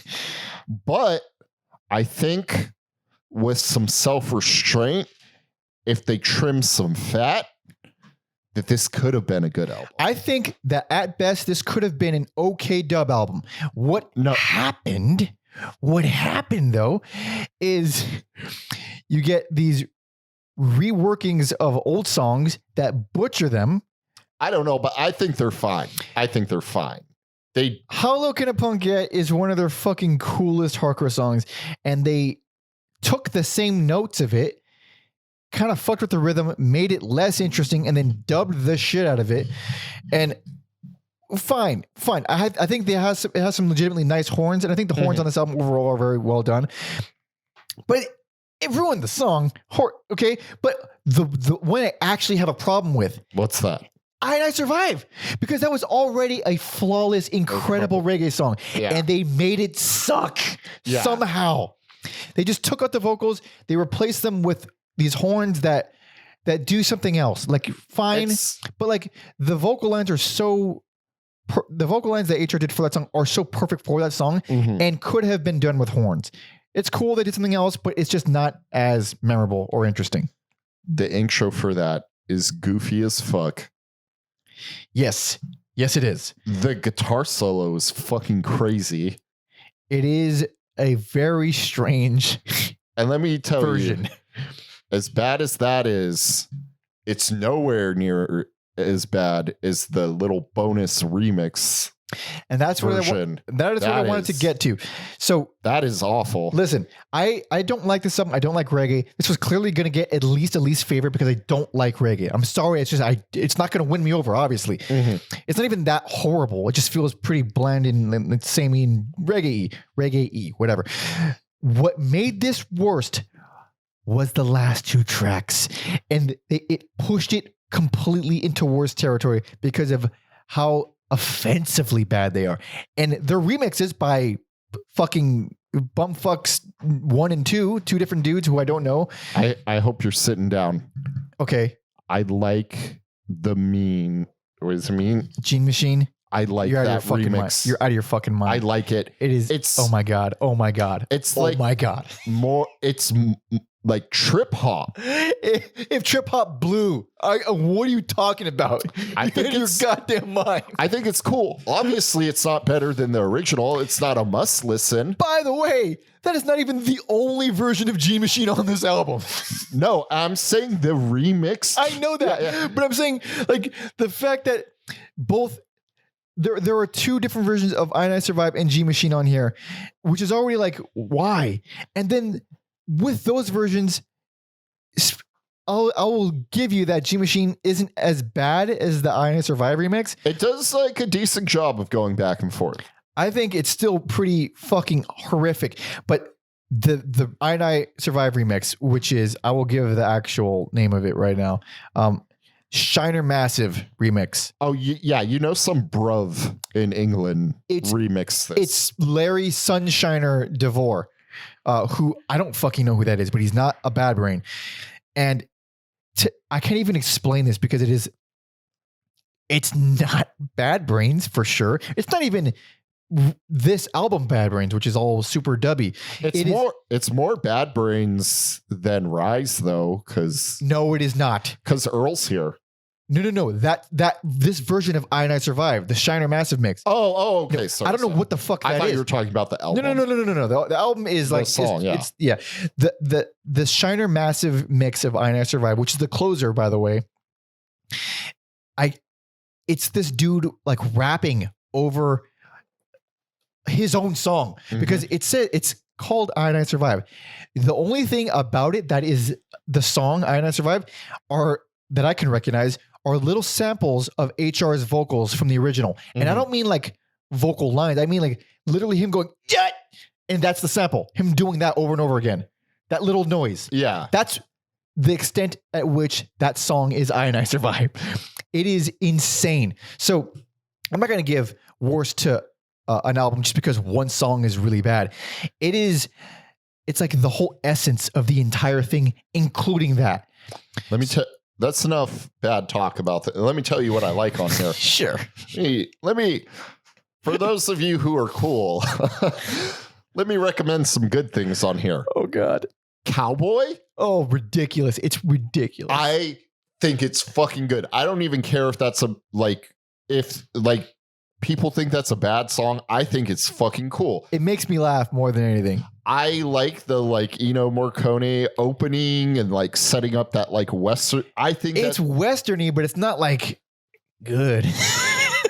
I don't even I wrote that down. I don't even care if people think these are bad songs. Cowboy fucking rules. Okay. I will. It's not offensive, and I would say a lot of this stuff doesn't offend me. It just bores the living shit out of me. Oh, totally. You've coined the term death metal syndrome. Anyone will get dub syndrome listening to this. It's way too long. It's way too long. It is their longest album. It's like 54 minutes. Yeah. Second song I think is worth seeking out. Raga Dub. Oh no! Don't no! Oh no! Come on! I set you up earlier for how I would love this song. You knew it was coming. Okay, to be completely fair, it has its own personality, it's wholly unique. It is wholly unique. It's pulled out of Aladdin for sure. Yeah, let's go there. I like Behind My Camel by The Police. Of course, I'm going to love whatever this is. That song fucking sucks. It fucking rules. I do like it. It's just fucking weird. It fucking rules. And there's it's already fine, and then it gives me this jazzy piano, which I didn't know I needed, but once it's there, I'm like, of course. So those two songs, Cowboy, Raga Dub, save this album. Oh God. So a lot of this, I actually legitimately don't mind it as background music, but is that a good album? Is background music a good album? I would say it is a bad album if it's only good in the background, because when you're focusing and trying to listen to them, it is. I mean, for a guy who doesn't like reggae, I can't really. Oh, this is torture for you. I get it. Except for Ragadab, and Cowboy, which even though I don't like them, they at least feel different. They're actually different. Those, I'm telling listeners right now, I don't care. Those songs are going on the playlist. Oh fuck! Oh man! The last thing they're canon. The last thing I will say that is wholly negative. They had to go ahead and re-record Rally Ron Throne. It's just called Rally here. This version's better. I would say it is not. And the reason I say it's not because the only thing I liked about it was how batshit HR was on it, on the original. The only thing I liked about it was HR. And there is no HR to be found. It is just a regular boring reggae song. I like it better here. I hate this album. I was definitely, on first listen, I was going to give worst to God of Love, 100%. I was like, I hate this. And this is everything I'm not about. But that was obviously the worst. Then I heard them both again.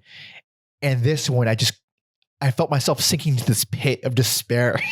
I honestly believe that with the right producer and some more direction, this could have been a really good just reggae vocal with 3 of the Bad Brain members. Well, then I'll make one different argument as to why this is worse. Because as of now, it's just because I don't like reggae. I don't like this. I don't like how they pull it up. I hate those remix tracks. Those are the only songs in their entire discography where I legitimately fucking hate. G Machine remix rules. Hate G Machine remix, and I actually hate the I and I Survive one much more. But, this is not a good.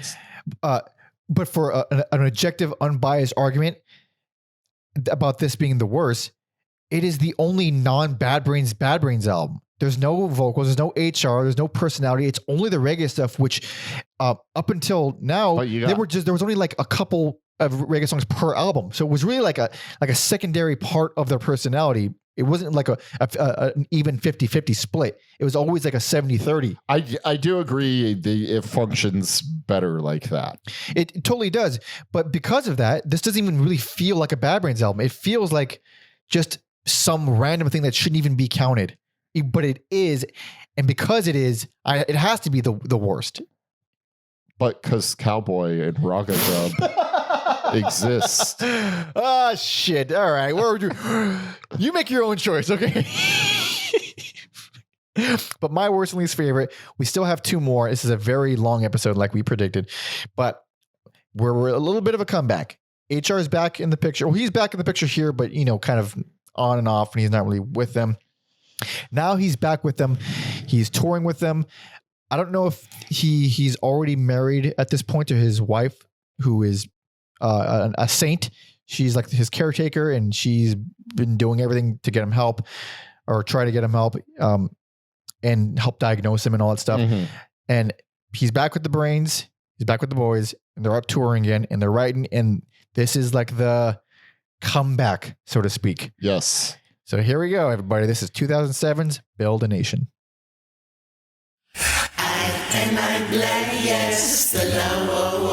So creepy ass intro. What a I'm for it though. I like it.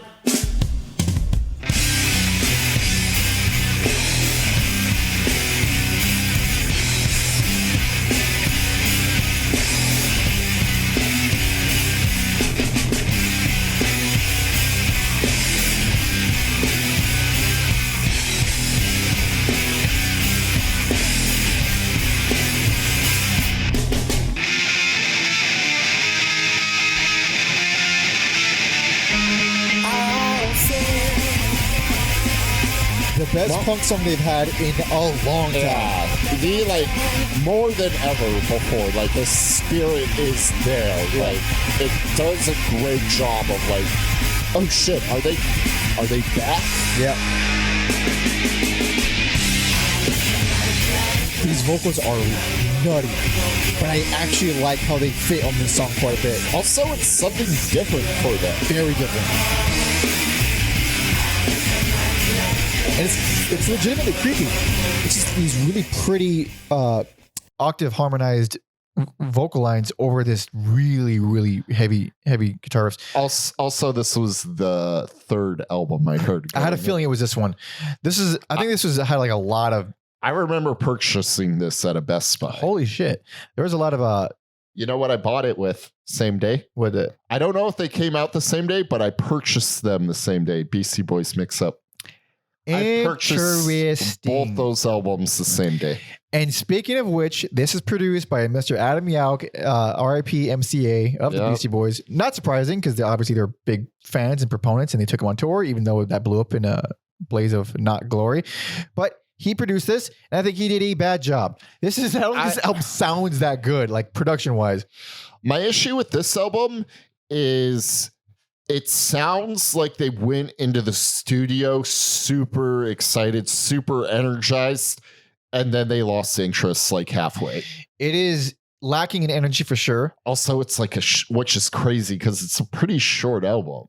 It is short, but also you look at like how HR was at this time. So from here onward, he's basically like the Mark Prindle interview that I mentioned at the beginning. Mm-hmm. He's that kind of guy now, where he's really spacey and really gentle and kind of floaty. Mm-hmm. He's like a floaty guy, and the vocals reflect that. Yes, it does. The entire album, he will never do the screams again. Yes, he's not HR the way we know HR. Now he's just singing very pretty and softly, but tons of spaceiness, and it's almost psychedelic. Yeah, tons of reverb, a lot of overdubs, and it's just an odd mix. And I kind of actually like how it sounds on this album. Yeah, it's weird. It's definitely weird. But I think the songs are actually the best songs they've had in a long ass time. Yeah, it's a low bar though. Like, Of course. yeah, like obviously I'm for that weirdness and this differentness of the opening song. Job People Make a World Go Round and Pure Love are, it's this proper Bad Brains. It's like, it's this comfort food. It's not reinventing the wheel. It feels good. Yeah, this is because this is the first time they've been straightforward hardcore since Rock for Light. Yeah. Which is a long time ago at this point. But I would say around track 8, Let There Be Angels, I really start losing interest. I don't mind that song. Actually, because it's fine. I think it's pretty decent hardcore. That outro fucking rules. I fucking love that outro. Interesting. It's a great outro. And then is it just me?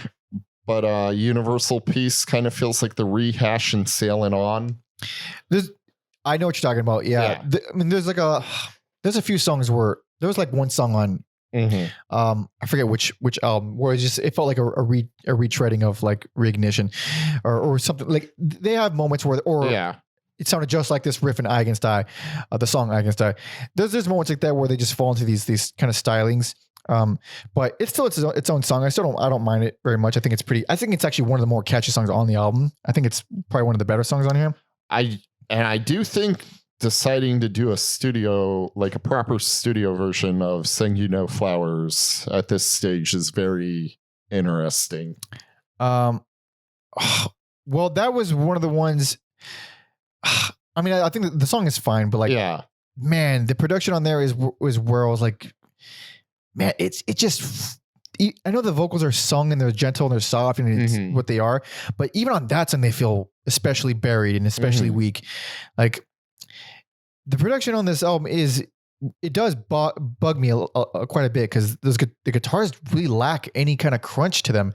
And this is like supposed to be a heavy album. Like you could feel it in the actual songs. Like you could kind of feel like what they were going for, but it feels very muddy. Not just because the vocals are kind of bleeding into everything, but there's no like tightness or concreteness to it. The performances are tight, but there's no glue holding it in the production. Yeah, not the thing I thought it was going to be, or I thought it was going to be. I think people were just kind of like stoked to have like a functioning or as functioning as he could get at the time. Yeah, it's glad to have him back and that he's like, eating, and just that he's doing well and he's still fucking kicking. But and it's a fine album too. And I think that's just all it needed to be. That's all anybody was hoping it would be. Just please don't suck. And it doesn't suck. Yeah. Yeah. It's fine. It's obviously not going to reinvent anything. It's just there's no reason for that at this point. Like they've done enough. So I didn't even know that fucking Chavo directed the video for Give Thanks and Praises. I do remember that. Yeah. I didn't know that. Check out Just My Down episode. I had no idea. Yeah. I didn't know he was a director. He's certainly no bassist. Yeah, I was going to say, too busy directing music videos instead of playing bass. Yeah. You got time to shoot music videos and smoke weed, but not... It's a legitimate callback in case you don't know what we're talking about. We're not just shitting on Chavo. He admittedly doesn't practice bass for some reason. But that's neat. Yeah, it's refreshing. I remember when this came out and being like, oh shit, like that's interesting, and didn't think that would happen. That's nice. It's nice. It's a very nice thing. I'm glad they're okay. But we're not done. We got one more. And I didn't even know this album existed. Nor did I, which makes me a bad fan. But here we go. We're at the end. The end for now, anyway. This is 2012's Into the Future.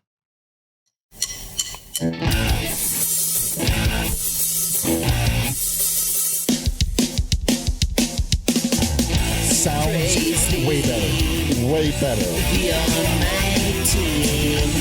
Also, the song is pretty fucking cool. There's like vocal harmonies on this. There were on the last one, but the production didn't highlight that. Yeah, like you can hear it in this song. HR sounds a little bit more confident too. Not to the extent of the other days, but way more grounded. Into the future. Hold on. The crevices of your intergalactic. Underneath your heart and mind. Intergalactic. The crevices of your intergalactic. Not bad. Not bad. And I mean, about as good as the last one, but I think a little bit better. I think both of them are a mixed bags, but I think the highs on here are higher for me. Yeah, for one, this was produced by Darryl Jennifer. Yep. I guess the first time it says it's by him. I think it was produced by the whole band, but it says it was just him by himself. And if he had these chops the whole time, what the fuck? Like, it sounds so much better than the last album. Crisp and clear and tight and chunky. So you got like Yes I and Success, which are, again, it's just comfort food. Yeah, I don't love Yes I so much, but Success is fine. Like, yeah, most of it is like, yeah, it's cool. And then on paper, I hate the idea of rehashing Jaw Love. Yeah. I hate the idea of like throwing the electronics on it.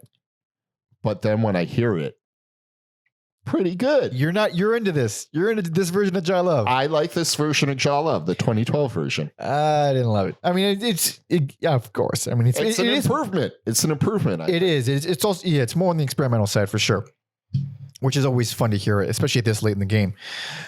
This was released, I think, 6 months after Yauk MCA died, which is super sad because he was a big friend of theirs. And just a sad day for music. Yeah. I didn't realize it was that long ago until doing this episode. Yeah, it's been a long time. I remember it so fresh, like it just happened. If anyone young listens to our podcasts, you're gonna hit an age in your like mid to late 20s where everything from here on out is gonna, it's all tomorrow. It doesn't matter if it was 10 years or yesterday. It all took place in the same amount of time. That's one weirdly cosmic way to look at it, for sure. Because that's how I feel about time. I know it happened a long time ago, but certain things, this all kind of gets lumped in the same category in my brain. You know, you're right about that, because I still think of MCA dying like the same day as Chris Cornell when they were like 5 years apart. They were, yeah. And again, like, I can't believe it was fucking almost 11 years ago.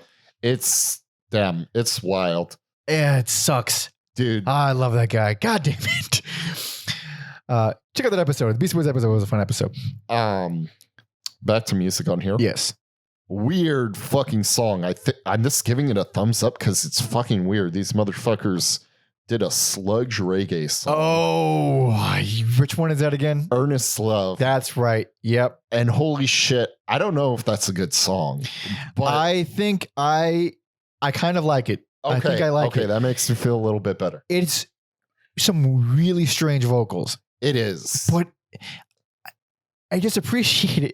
It's not the HR that we all know and love, but it is a cool vocalist for sure. Also, yeah, just accepting that you're not going to like make these last two albums more enjoyable. Yeah, it's that always makes everything better when you just take away what was. I mean, it's a different band. Those were literally different human beings all those years ago.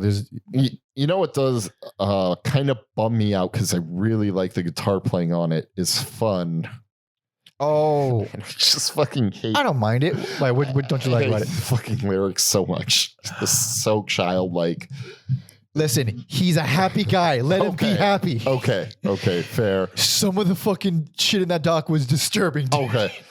By that, I mean, I have to talk about it because it's so wild. Real quick, before we move on to that, there's literally lyrics in this song where he just says music is fun. I don't have any objections. He's not wrong. It's fucking pretty fun to me, dude. I spend a lot of my life consuming it and talking about it. So he, at one point, I think in the early 2000s, he got his hands on a camera, like a pretty, I guess. Oh boy. And well, if anybody's seen Tom Segura's podcast where they find the darkest videos of the internet, HR is one of those guys. Mm-mm. He didn't go into the territory of weird, perverted stuff, but it was all very religious and very creepy. And to make it creepier, it was always in like night vision mode. Of course it was. right up on his fucking face. I remember that when that was like a thing, like, oh shit, you do night vision. Dude, right up on his face, smiling, fucking creepy ass night vision eyes, just saying the sweetest, nicest things with this really, like, you know, obviously detached smile. Really scary.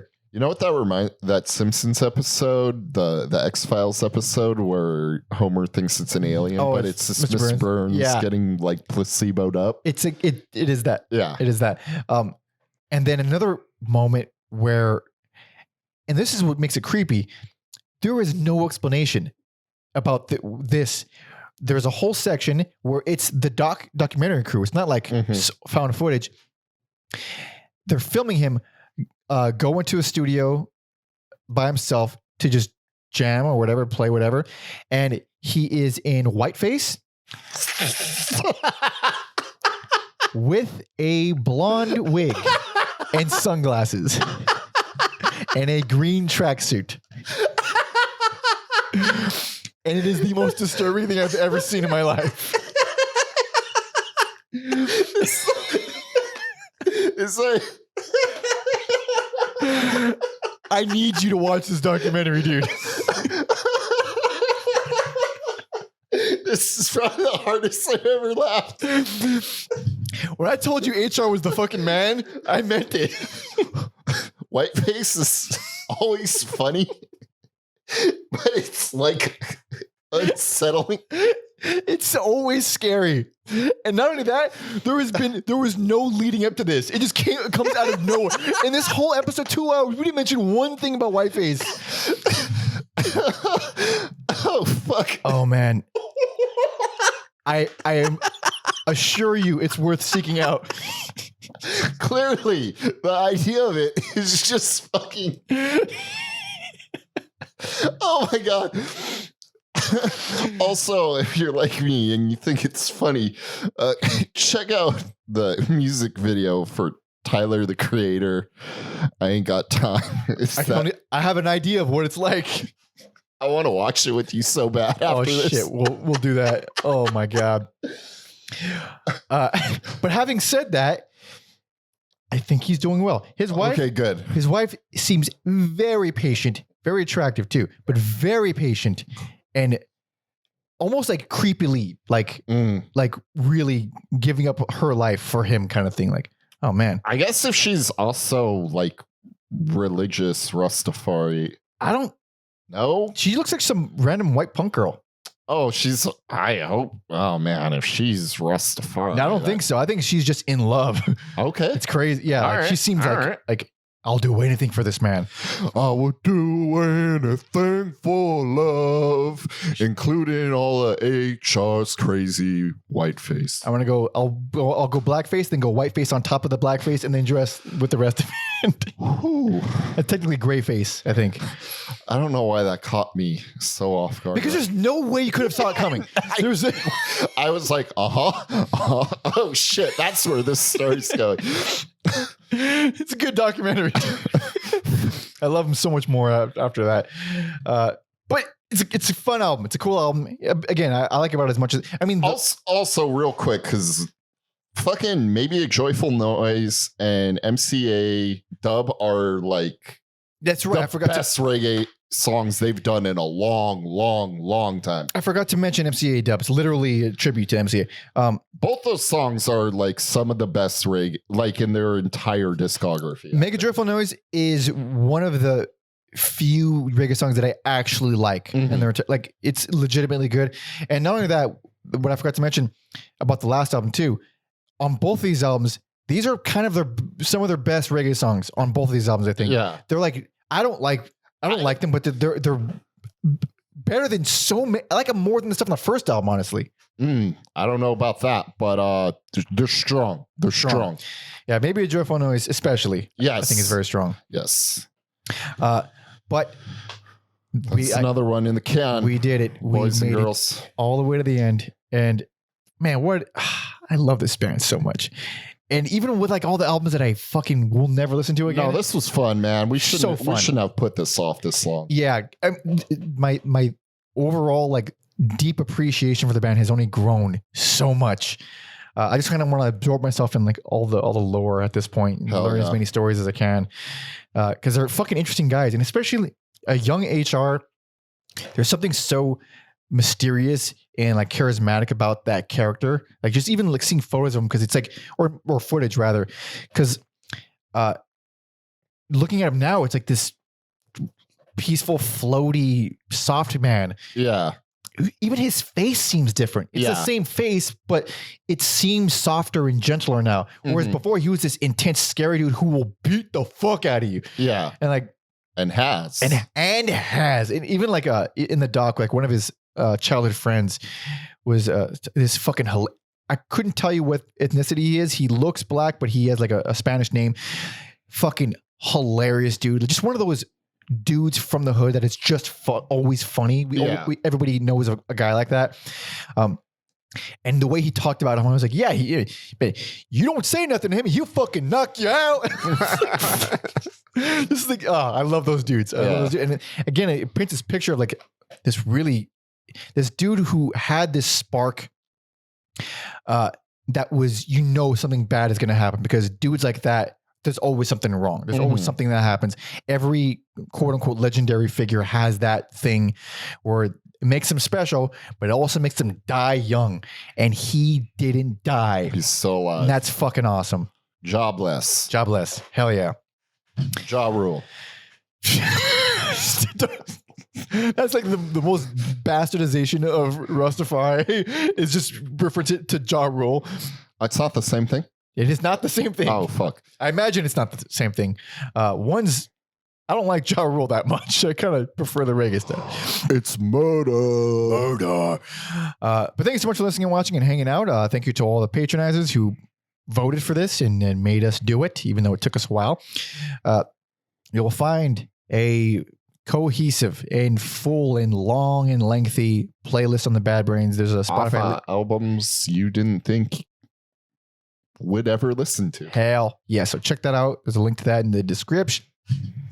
I guess you can follow me on all social media at Pattern Monkey, and you can follow Alex on Instagram at Every Album Alex. Hell yeah. Please check out our history guy, Tom Osman, TomOsmanSounds.com for all things music, as well as his Substack, TomOsman.substack.com, and his debut album, So Much for All in a Day's Work, which is very cool. And you can find links to all of that in the description. And you can also find my debut EP, Panda Monkey, there as well. So check that out. Thank you. Patreon.com/everyalbumever for all things us and helping us survive and live and do all that. It's where you vote on polls to make us cover bands like Bad Brains, even though we like them. We just didn't cover them before, and now we did. That's just the way it is. There's so many in the world to cover, but polls help, and they're actually very fun. You can also get bonus episodes, see our schedule in advance. You get to join our Discord, be a part of our community, and suggest our EAE singles episodes. And if you're tier 2, if you're bigger than Jesus, then you can suggest a full discography, and we will put it on the schedule. There are rules, of course. There are rules to it, but they're not that strict, and we will cover most things. We'll work it out with you. Hell yeah. Negotiate if it's a weird request, which we haven't got too many weird requests, thankfully. But I think that's about it. Hell yeah. So what in the world are we listening to? I think we got to go Sacred Love, right? No. Really? Sacred Love. Oh man. I feel like it's so unique. I feel like my heart is going way earlier than that. I'm going hardcore. I mean, that's what Bad Brains are. But they are. And I just feel like we came together with Eye Against Eye. We did come together with Eye Against Eye. Even then, I wouldn't even go Sacred Love for Eye Against Eye. But do whatever you want. No, hold on. Something off this album. If it's something off, I guess. Hold on, let me take a look at that real quick. Take a look at that album in its glory. If it's gonna be Eye Against Eye, I think it's gonna be Sacred Love. I did it. It's too weird. It's too weird. Mike. It's too weird. Also, it's like captures HR's essence, kind of. Yeah, because he was in jail. Yeah, but like, I don't know. It's just, it's unique. No one else is going to be like, hey, throw that song on. I'll tell you right now, if you would have suggested Band DC, I would have said, let's go with something else. And that is one of my most favorite songs in the whole world. Yeah. And I think Sacred Love is not bad at all. And I think y'all need to hear HR in jail right now. You ready? Beautiful song. I'm ready. Hell yeah. So thank you so much for listening and watching. See ya.